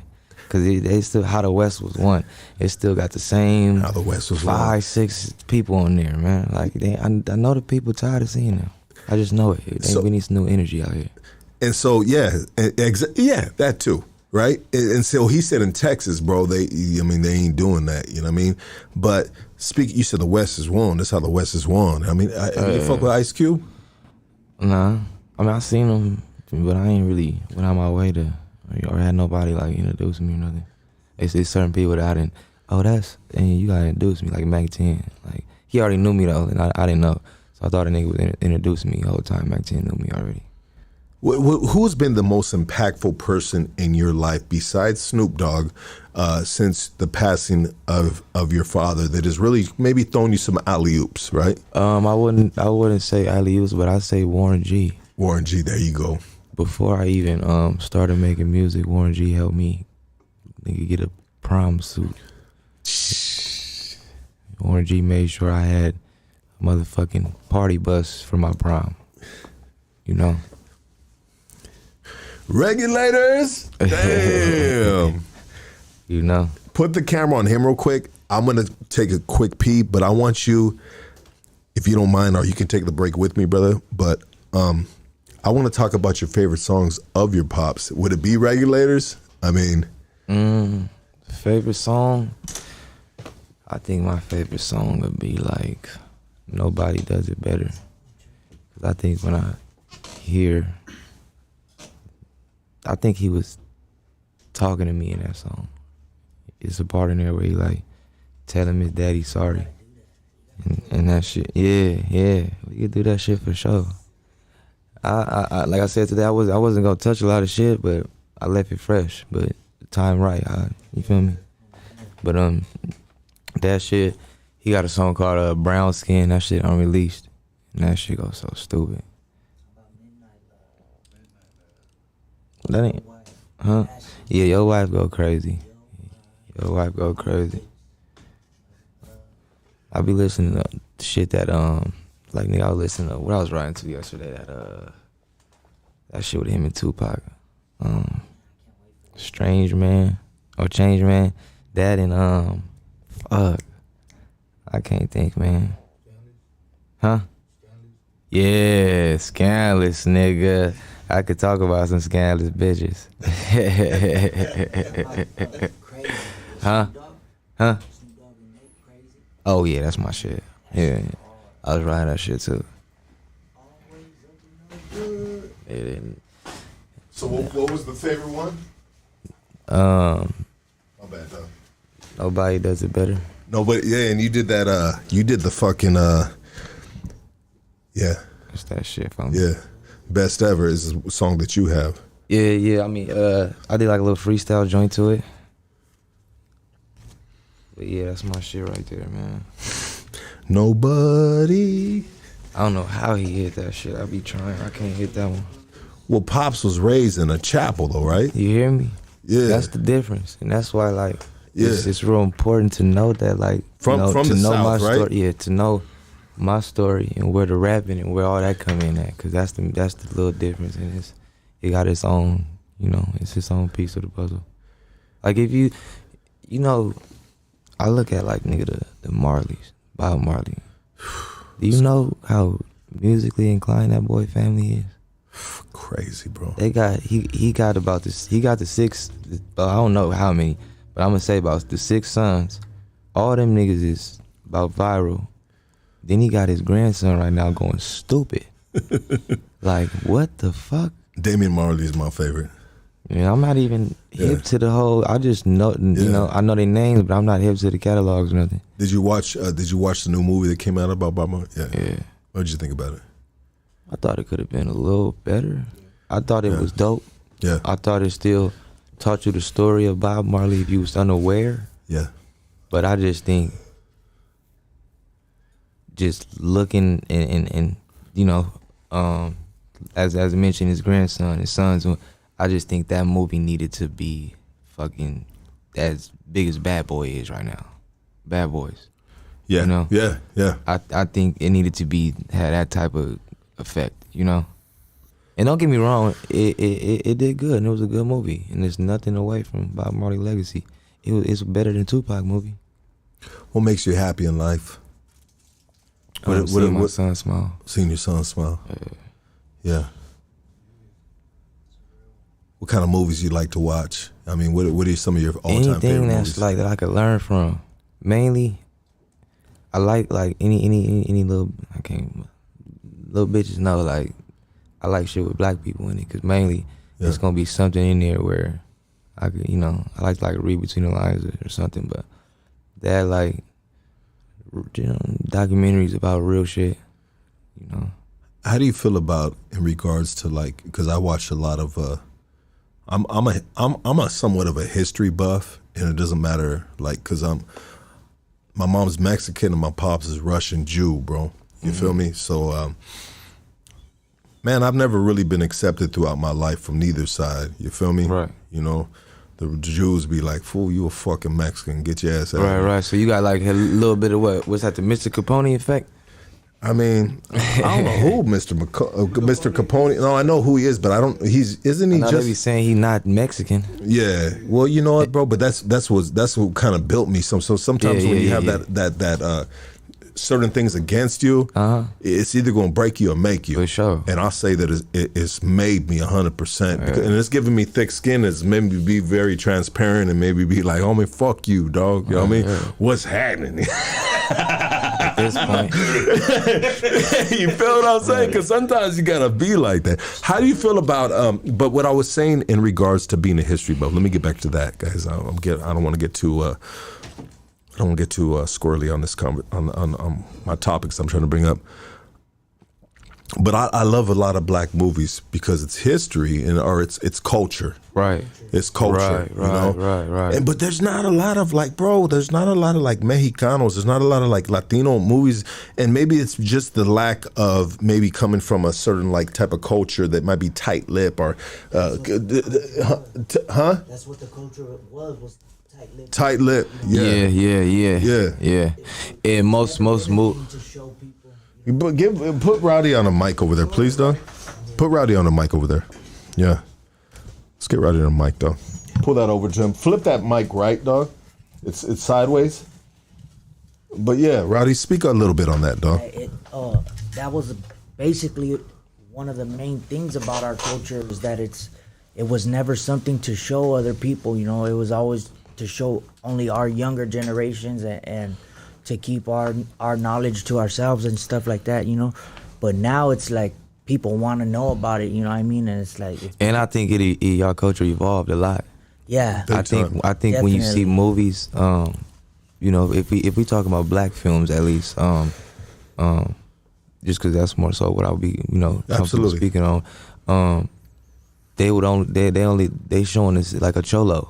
Every movie is a cholo, and they make these dudes corny as shit, bro. You know, make them corny as shit. It's almost and as then you meet a Rowdy Rags, different, and you're like, nah, you're gonna these be dudes full, ain't like exactly. You know, so that's why it's important to note that what the time is right now, and not for them to capitalize off that and to know how important it is and what they mean to this shit, because nigga, it ain't everybody looking like cholos or this nigga. Whatever the case, you feel me? Yeah, it's a whole different look. It's It ain't fools talking like, "Hey, homie," Hey, and I ain't saying it's nothing me. Just speaking from my. Embarrassing. I'm not saying shit. I mean, I mean, I used to talk like that in middle school, dog. You know what I mean? Like, but really out in the streets, like out in public, like, nah.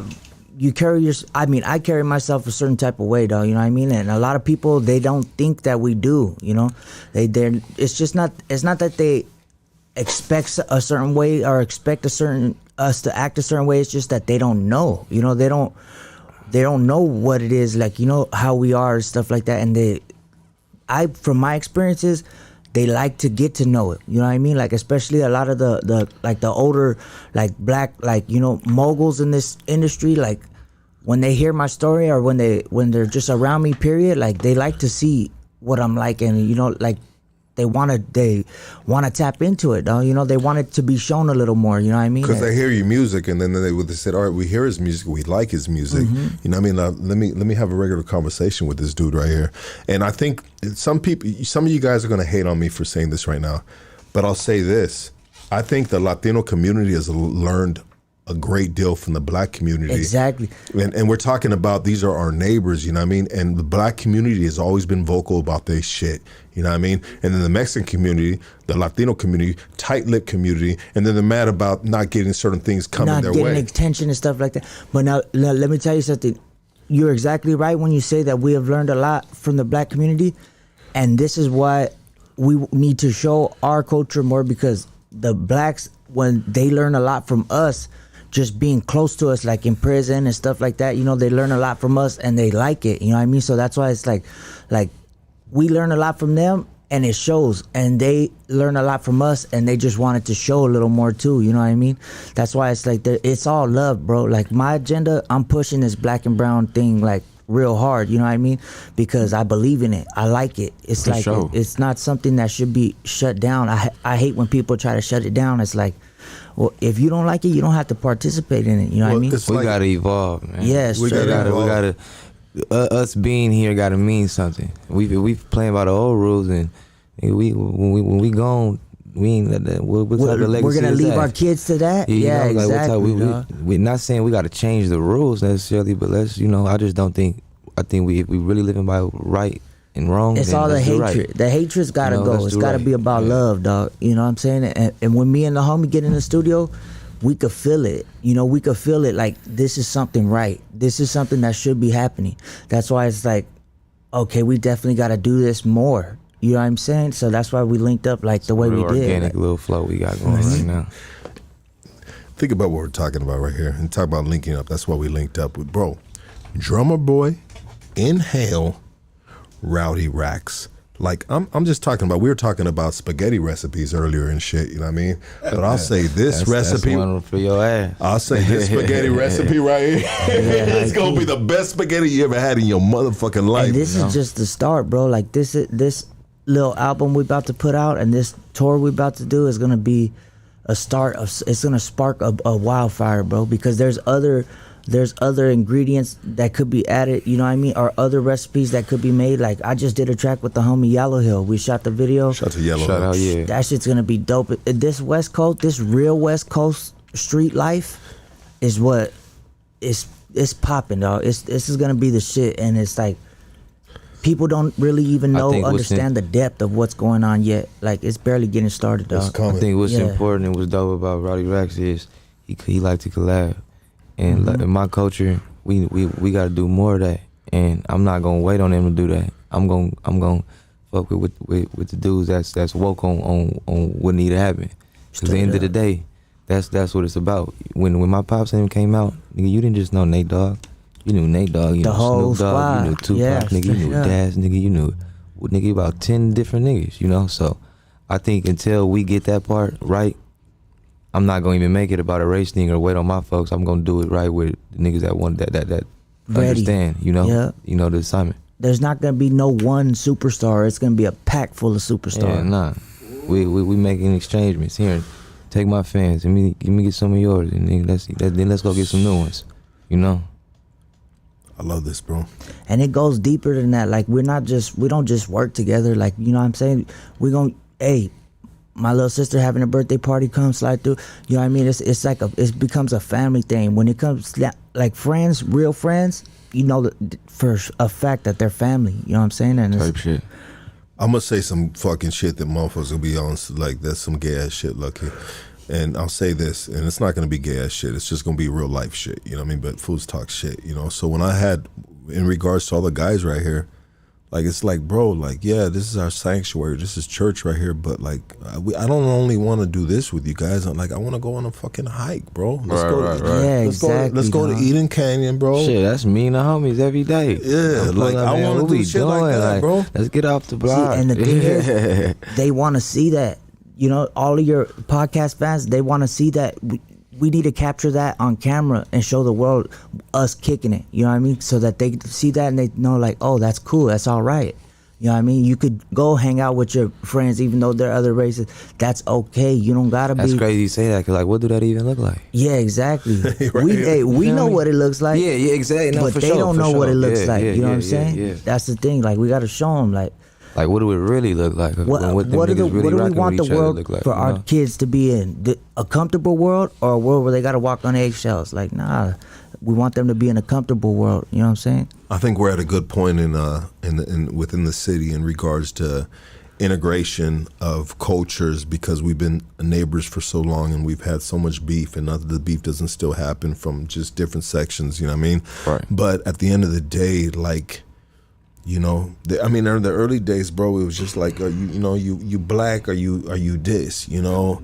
And I think as we go, the world is turning into a melting pot where you got light-skinned brothers, you know what I mean? You got There's children that are gonna be integrated. Both of the cultures are their culture. So you know what I'm saying? You gotta, and the main thing for me is, okay, if it's beef, what am I beefing over? If I'm in a beef that I don't know why I'm beefing, I don't feel that. I ain't rocking with that. You know what I mean? Like, if I'm beefing it, I want to know why. You feel me? I want to know what I'm risking my life for, or what I'm getting in trouble for. Like, not just for nothing. You know what I mean? That ain't cool. Like, not to me, at least. Absolutely, I agree. Oh, I agree. So when you guys get into the studio, man, and you're just like, I mean, how does the collaboration happen? Oh, it's a vibe. Shit, to Speak beat on go that. on and to beat tight. Shit, right? He don't write, so I gotta catch up. I just get up in there. For He just Ryder, go you don't and write? gets her, Nah, he I just gets jump her up in busting. there. Yeah. And I fuck with that, you know. So, but I get to beat if it's hard, I'll write my shit like 10 minutes. So I ain't gonna sit up and take niggas' time up now and be sitting up falling asleep because I'm sitting here writing like nah. You got to keep up, right? Yeah, exactly. So some shit like that. And we only had one session, but that's just, you know. So the more I go, I might have to not write because that's the timing we on. You feel me? That shit And was just punch tight me in, though. you That feel me? session But, was dope. yeah, but we had one probably 2-3 weeks ago and knocked out like 3 songs, all bangers. And we wasn't even in there that long. Probably like 3 hours. Yeah, I did pulled them up 3 with my songs. wife. He was there with his boys, and like I pulled up with my wife and my stepson and his cousins. Like, so once I see my wife like falling asleep, I'm like, man, I gotta get them home, you know. But it's like, okay, NHALE's there with his boys. They see me rocking out to the music. Like, they're like, oh yeah, this is about to be some shit. Like, Yeah, my niggas like, that shit hard. hell yeah. I'm looking around, my niggas like, that nigga hard. You feel me? So, Rowdy's the hardest one out right now, straight up. Ain't nobody fuck with Rowdy right now, and I'm not just saying that because he's here right now. When I had the Rowdy Racks interview right here on Hoodstocks, like, I went and tried to find him, and before I was able to like connect with him, I don't know if he was like still on the streets or still doing time. He ain't got out yet because he had that fucking crazy ass. I don't know if it was lame brains or something, bro. Yeah. But it was just fucking nuts, and it was just this young little fool just fucking popping off and shit. You know, that was your name? Huh? That was his name? No, that was the track. Oh, okay. Yeah. Was that like I That's think the that first time I Too Short seen you was like was viral rapping with the homies and shit behind you. Is that one? Yeah. No. I think that's Everybody was Death putting it on Okay. their TikTok. The song was on everyone's TikTok. It was Lame Brains, right? Yeah, that's the one that was crazy, and I was busted when it was going crazy. That's why I was like, what? Yeah, hard. That was Yeah. a trip. So you when you like, when I get out, I'm about to go. Hell yeah. You feel me? And I wasn't believing it though. Like Ocho and them were telling me, "Fool, you're going crazy," and I was like, nah. Like, Yeah. You just gassing me up, fool. Like, then when I got out and I seen it, I was like, oh shit. Yeah, we gotta get on this. That's why I'm like, this tour right now is about to go crazy, dog. What's the tour? What's the tour you're doing right now, though? With me and NHALE and drummer. Damn. It's a mixtape, so it's an album collab, but it's also turning into a tour. Wow. Gonna take the album on the road. Yeah, straight up. Shit like that, you know? I mean, how is the damn? Shit gonna be dope, dog. I know. My shout out to my boys from the Highland Park Mongols. They were just at your show this past weekend. You did a show this past weekend? Yeah. Yeah, they were there. And We're gonna do another show this Saturday with them dudes. Those are some good dudes too, right there, man. the Highland Park Mongols. The Mongols, period. Yeah. So they went out to that and they hit me up while they were there, bro. One of my boys, I won't say his name, dog, but he hit me up because there was just some fucking chicken Thunderbird right there that almost got beat up right there, dog. They said, "Hey, fool, this fucking idiot right here," But they were telling me that, "Hey, Roddy, how does it feel, bro, when you do it like this past show?" My boys told me that shit was just fucking affiliated to the max, bro. Yeah. Like motherfuckers was just like on some fucking not other shit, bro. They like you pulling out the gangsters of the world, of the city to your shows, bro. Yeah. Are those fuckers wild, bro? Or what? Nah, see, that's the thing. I pull them, like, they come out to see me, right? But they're having fun. That's why I like it, dog, because it's a side of them that people aren't used to. They see them and they start thinking like, oh, shit's about to be some shit. But nah, you see these fools with beers in their hands, like smiling and dancing and laughing. Right. You know what I'm saying? Like this is the side of us that we here to party, dog. And you go to a Roddy Racks concert, it's gonna be turned up. You know what I mean? It's gonna be, but you don't gotta be scared, bro. Don't be scared, baby. Just grab yourself a beer, homie, and put them elbows up, dog, and get it popping, dog. Straight up. Hey, and it makes sense, bro, because for so many years, and we had a little bit of, I'll speak to NHALE right now on the sense of this right here. We were, a lot of the fellas were a little bit bitter sometimes in regards to the industry, the rap industry, because there's been so many homies that have been trying to be involved in it or get to a certain point, but there's always been a ceiling to their careers until now. We got the Rowdy Racks, and I'll just say Rowdy Racks. That's it. But that are breaking certain barriers, right? Right. Nate Dogg, son, NHALE, Straight bad up. motherfucker. You know what I mean? Like they doing a collaboration type of album, tour, shit like that. So finally there's a certain level of respect being, like maybe pushed forward and saying, hey, maybe that you guys finally stepped your game up. Right? Straight up. I mean, Straight up. I mean, yeah, but don't include me in that because It's I not told that- you to come with me. I'm 'cause speaking in Pops- general. It's not like you guys. But yeah, Because for Pop's sure. been doing this since day Yeah, one. exactly. Yeah, It ain't like you that's why guys I stepped your would've game been up. doing It's it, just you know? like you guys opened up your eyes a little. You opened up your possibilities. You're not so closed in. Like you know what I mean. You're open to the world. So once you open yourself up, doors open for you. Right. You know what I mean? That's real shit. You gotta be like that. I love that, bro. I love everything you guys are talking. I love And everything. I know so many homies that like I know they want to and they just don't know how. Like they want to be able to kick it like with other races and shit. They just don't know how. Like you know what I mean? So now These might be older school dudes. yeah, but Yeah. but even them like they don't just it's just foreign to them. It's not something they're totally against. It's just like something they're just not used to. And it's so crazy about that old school mentality. I believe Rowdy Racks is talking about an old school mentality, but you stupid motherfuckers, like we were raised on this music. You know what I mean? Yeah, thank you. We talking about oldies. You know what I mean? Like how far we need to go back, fool. You know what I mean? Like who's singing that shit? You know what I mean? Yeah. not motherfucking your tia in the motherfucking backyard. You know what I mean? Barbecuing that carne asada. But anyways, it's all good and it's all love and shit. And I'm not trying to throw shade on nobody, but it's sometimes within the city that is Los Angeles, right? Los Angeles is. Come on, bro. It's the capital, baby, of the motherfucking gangbang. Gangbang capital. Yeah. Gangbang capital, bro. I don't give a fuck what you say, dog. You know what I mean? Like, when I was talking to Little Flip, he was like, well, shit, you guys started that shit. That's the motherland of that shit. And yeah, it's facts, bro. You know what I mean? And it's trickled down to the rest of the world where you go to the East Coast now and you got Crips and Bloods and all that other shit. You know what I mean? And you got the fellas out there too as well. But anyways, it's just finally nice to see that. A level of respect. Yeah, there you go. Perfect. After so many years of drama and people going through the drama, it's like, okay, if we both went through that same drama together and we both handled it as a gangster, like, I'm gonna respect you a certain type of way, dog, period. Whether we're beefing it or not, like, I respect your gangster. And that's where LA is starting to come to, like, that level of respect where it's just like, all right, I see you, you know what I mean? Straight up. We're respecting each other. How do you feel about, like, no matter what, dog, like, NHALE, no matter what, like, rap music, the career of being a rap artist is dangerous, bro. Oh yeah. Sketchy. It's dangerous as fuck. Like, we've had multiple incidents in regards to rap brothers, black artists that have lost their life due to choosing this career in their life. Just like, crazy. Niggas is hungry. Yeah, Niggas is hungry out here. They gonna stay hungry too, cause we still falling for this trap. what is We the ain't- trap? Like, nigga, for instance, The fame. EDD came. You feel me? When EDD came, nigga, my people lost their minds.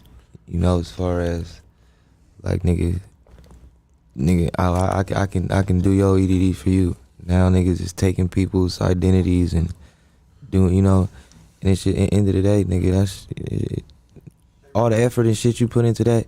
You could be starting up a business, A career. You Yeah. feel me? You know, Yeah. all the like, nigga, my like, I got niggas that think that, you know, like my homie, he's scamming and he up right now. He think he gonna get a certain amount of money and then turn it legit. It's like, nigga, that's how that does, nigga. That's what every nigga think. You feel me? Like, just one more time, like, nigga, until like it go bad or it just Yeah. don't work no more. Or catch up with you. Yeah, you feel me? Yeah. And it's like my people, we biting that like over and over and over again, and it ain't necessarily the people's fault, because I think it trickled down to like what is being put in front of us and What what you were the taught. brain is able to Yeah. like control If they were taught to psychologically. do You feel good, me? they would Like a do nigga might good. not have the resources to understand. Yeah, You feel me? absolutely. You Like gotta you teach nigga, them what? to Yeah, do nigga better. probably wasn't taught how to really, you know.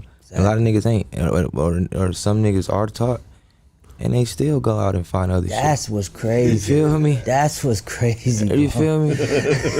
Like some niggas got the good, they still, but it's like, you know, I'm sure this happened in other cultures, but I don't. I'm only speaking like what I know was keeping us, you know, type of shit. But see, what I'm excited about the most, bro, is that for a short period of time, the rap game fell into the hands of like weenies, bro. Like, you know, like mumble rappers and all that bullshit. Right, Like, right. You know, So now there's room for that real shit for real. it's time for the real motherfuckers to take back Yeah, over, dog. Like, everything. Uncle Snoop said, yeah, dog. Now we're gonna be rapping about some real shit. Make the people feel us. He could do whatever he want. They gonna pay him. You know what fucking, how did you feel about this? I want to ask you this, bro. This is, you both can comment on this, obviously, right? Dude, the Super Bowl show with Snoop Dogg, Dre, Oh, yeah. Kendrick Lamar. Oh yeah. Bro, was that the That like best gave Super Bowl show the ever, bro? culture some more years. Like, you feel me? That and then the shit Kendrick just dropped. That like gave us like Let's go, baby. more. It's like, nigga, sir. now niggas want to Speak on scream the West beat, Coast. baby. Now Speak niggas want to say sir. West Side and West this and West that. Like, y'all niggas was not happy to say this West, to be screaming West Coast. A lot of people was, but most, man, now it's like, oh, Kendrick dropped not like us. Now it's like West Coast this, West Coast that, and Yes, sir. niggas happy to be Shout from out the to West. You Kendrick. feel me? Kendrick did a big time alley-oop, but let's say this right here. So in the beginning, we'll talk about the 90s, and this is what I know. You know what I mean? This is what your pops knows, and this is what you grew up on, and this is what my boy has studied from and grew up on as well. Right. If you hear his music, I mean, shit, dog, that's motherfucking Mexican sugar free right there, if you ask me, dog. Yeah, I mean, yeah. I don't know if I don't mean to offend you, baby, but No, I'm that's- just saying, that's a like, I compliment. love that That's a shit, dog. compliment all day. I love that shit, but lyricism, once upon a time ago, didn't come from the West Coast. It originated from the East Coast. You know what I mean? And so we had this beef with Kendrick Lamar and Drake, bro.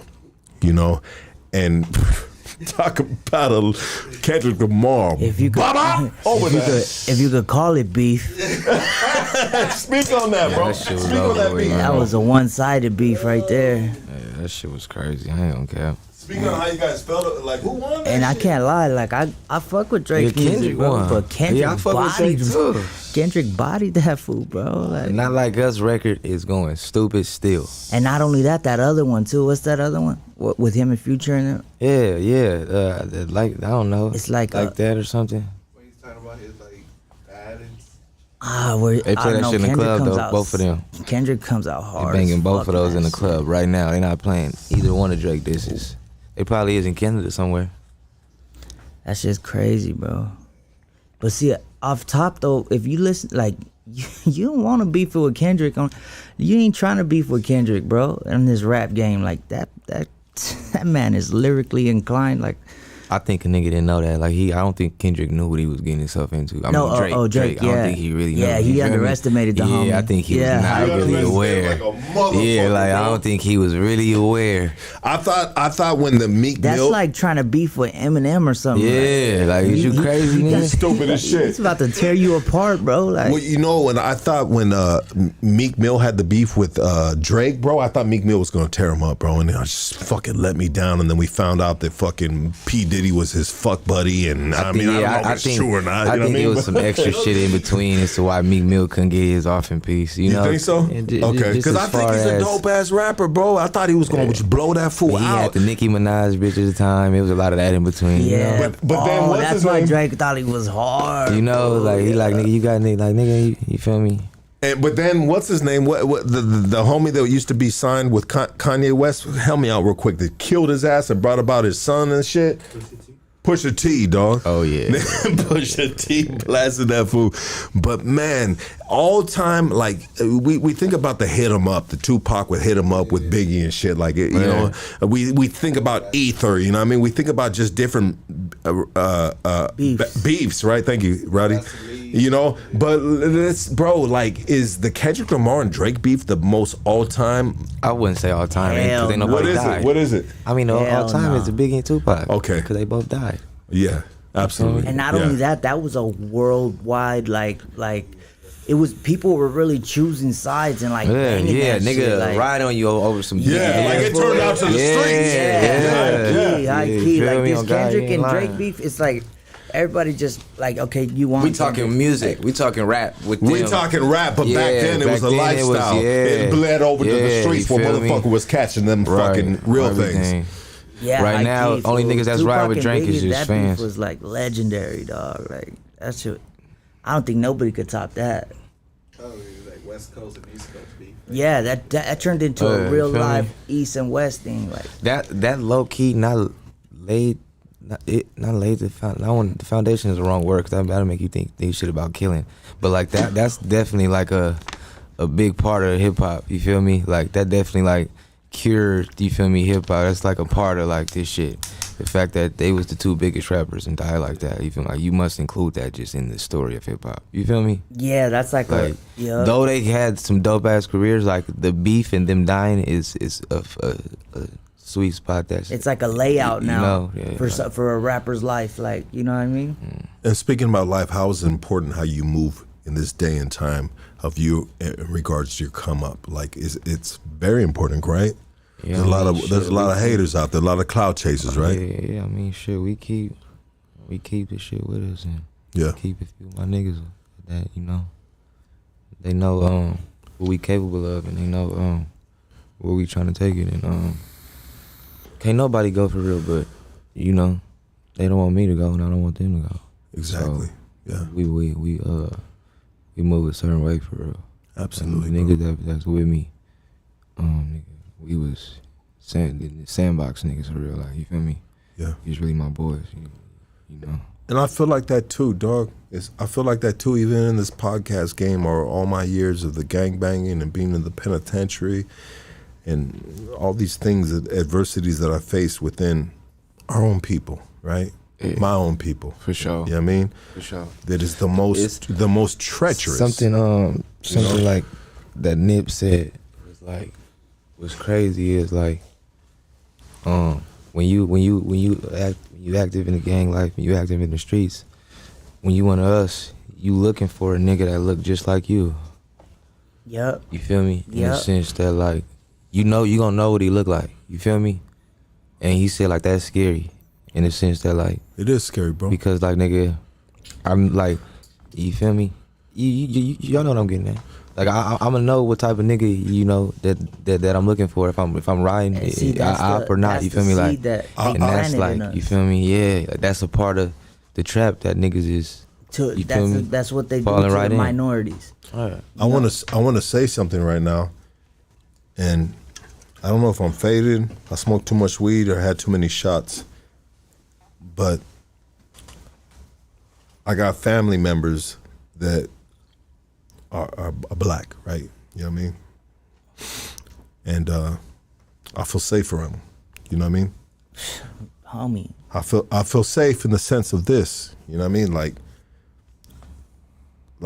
I ain't got no beef. I'm from Highland Park, bro. I ain't got no beef with brothers on a gangbang sense. You know what I mean? So I ain't ever looking out for no black fools. To keep it a buck with you, bro. I look out for motherfuckers that look like me, because those motherfuckers, Exactly what those you're motherfuckers will saying. take my win, bro. Not the brothers. The brothers ain't gonna take my win, but this is from the section I'm from, right? You know what I mean? And so I can only speak on how I feel, you know. But it's unfortunate, dog, because you know what I mean. I'm a little bit older and shit, but it is what it is. All right. It is what it is, bro. Like I ain't mad at it, bro. You know, like, but Cause end of the day, I mean that's the formula. It's life, yeah. it just yeah, and it's made us who we are now. But see, I feel what you say when you're saying you feel safe, because like me rapping now, I'm fucking with a bunch. I got a lot of black homies that I kick it with, and like, you know, I don't have to like watch for their facial expressions and see if they jealous of me or like what, you know what I mean? That's the type of shit you got to do with your own homies. Yeah. You know what I mean? My black people I kick it with, my black homies, they just show me hella love. They just want to see me shine, and it's just like, man, bro, I'm there to make them feel safe. You know what I mean? To make sure they straight, because they there to make sure I'm straight.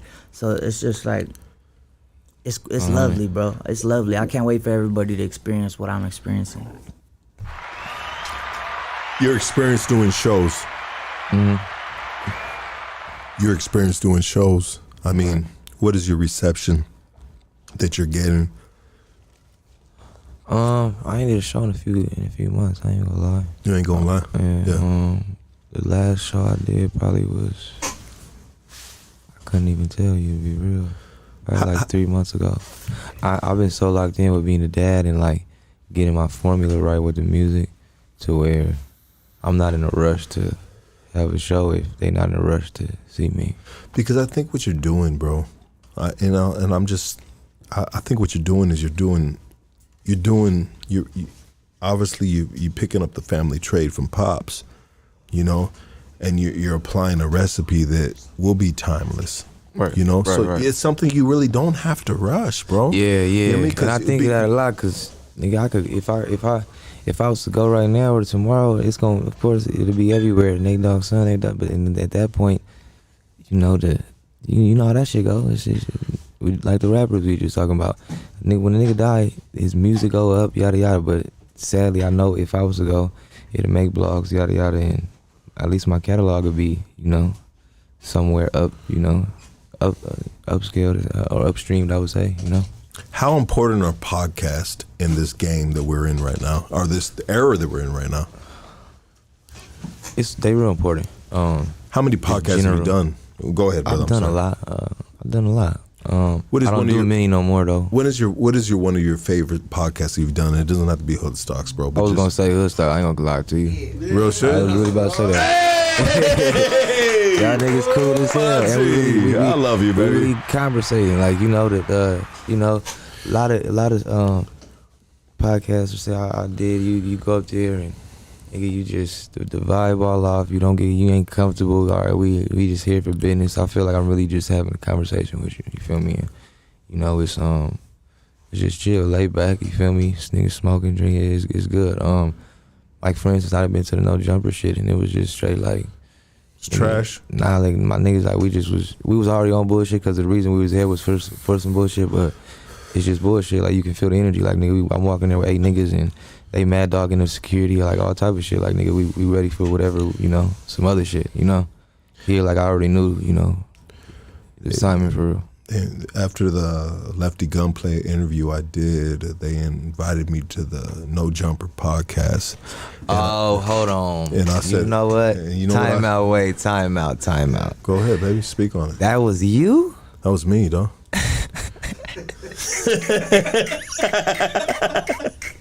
Welcome to Hood Stars, baby. You know that was me? Hey, okay, so that's where we at. He was about to beat him up, but he didn't want to fight. I don't really know him like that. Well, you know what, dog? It's like this, dog. And I don't know what happened. Well, what happened was, everybody always starts with, what happened was is he got fucked up, I got fucked up, bro. Okay. You feel me? Oh, you know what? Somebody said they thought you was just bringing people up here to fight them at this point. Nah, bro. You're here right now. I know, but I'm just saying, I didn't know that this was... That was me, bro. That was me, dog. And I was just reading comments and shit, and like, it went viral, bro. It was on. That shit was viral. It was on 92.3 The Beat. Big Boy was speaking on. They were saying, I seen it. Yeah, and it's unfortunate that happened because the interview was so great, bro. Up until the point of, and you know what? At the end of the day, bro, like, so when I have homies like that, like, bro, you the little homie, bro. End of the day, you feel what I'm saying? Like, you the little homie. They got everything better than me in the sense of material shit. You feel me? Like, you rich. You got a fucking 100 racks of fucking gold around your neck, homie. I got $2,500. I got $2,500 worth of gold around my neck. You know what I mean? Right. You know, I'm an old dude. You a young dude. You know what I mean? But at the end of the day, if we were sitting in a cell, you know what I mean? And we don't have these material things. We don't have this, that, and the other and shit. You know what I mean? I sometimes I would, let's get down to the real deal of this shit. You know what I mean? Like, who are you in the game? Who am I in the game? You know what I mean? I'm a G in the game. I'm done all this shit, baby. Right, you know what I mean? You feel what I'm saying? Like, I ain't no bitch ass fool, dog. This fucking just that went to school for this shit, dog. Like, respect the platform, baby. Respect the platform. There's gangsters, nothing. There's killers all up in this bitch standing room. Nothing but killers. His killers, my killers. You feel me? And I'm not trying to incriminate my guys as mutual killers, understanding of but that, there's got to be a mutual respect, bro. There's got to be mutual respect, and that's just in life, dog. Rowdy Rax came with his chick, bro. With his wife. Yes, sir. No disrespect, Rowdy Rax. He pulled up. He didn't pull up with the crew, bro. He pulled up with him and his fucking lady, and he was eating motherfucking Taco Bell, homie. Right. You know what I mean? Nigga, real. He pulled up with Starbucks today. I'm just saying, dog. Yeah, Rowdy Rax a real one, dog. You know what I mean? For sure. Rowdy Rack's a real one, dog. And you know what? I'll say, and not because he's here, but I'll give him a little bit of insight in regards to him coming here, bro. OGs that I know from his hood, bro. Fools that I know from the prison system. You know what they all said about that dude? They said he a hitter, dog. Yeah. Rowdy Rax. They said he's a good fucking little homie right there. Yeah. He about that life. He about that business. You know what I mean? Yeah. But it's a different dude coming in, dog, and he understands the mutual respect and not let the fame get to you. Right, you can't, cause you know what, and I'm born in this game. I'm gonna tell you something. You never know who you gonna need in this shit. One, that, and two, nigga, everything that go up must come down. Real shit though, cuz. Longevity. I'm really a product of the game, so it's gonna, so just be mindful how you treat people. That's important. I always am, bro. Yeah. And we not you. I'm just exactly. In general, bro. You know? But with me and Lefty, bro, we came to a point where. So let me tell you this: we both ate shrooms. We ate mushrooms. Oh, so y'all niggas is just we wild out, bro. Y'all ain't come together yet? No. Okay. No. As men, But let me tell you this. If though. niggas know we was out and boom, boom, boom. But I'll say this though. And we went viral. Me and him haven't come together, but our people in the background came together. Type shit. And that's important. Yeah, for sure, for sure. Because at the end of the day, we not gonna take it to where where we can't take it. Nah, with the people that's behind us. You know what? It's like this, dog. I don't take the homie lightly. You know what I mean? Because who he stands with solid ass homies. Right, bro. right. You feel what I'm saying? Right. And who I stand with solid ass homies. So by the grace of God, bro, these homies that were able to, me and Rowdy haven't talked since then, bro. But the homies behind the scenes, dog, they talked, bro, and they figured it out. Type shit. And they made it right, bro. That's What good. we can say is just water under the bridge, baby. Yeah. It's just two homies, like, bro. How many times you go to a If you barbecue really and these yeah, niggas getting that's fucked what I'm up? saying. Like if you know how this shit go, like it's a part of the game. That's man. all it was, dog. We got faded. He got faded. I got faded. He acted fool. I acted a fool, bro. Nigga, the homie, man, he getting me. Homies getting not me, but the homie they getting faded weekly. Getting the brothers.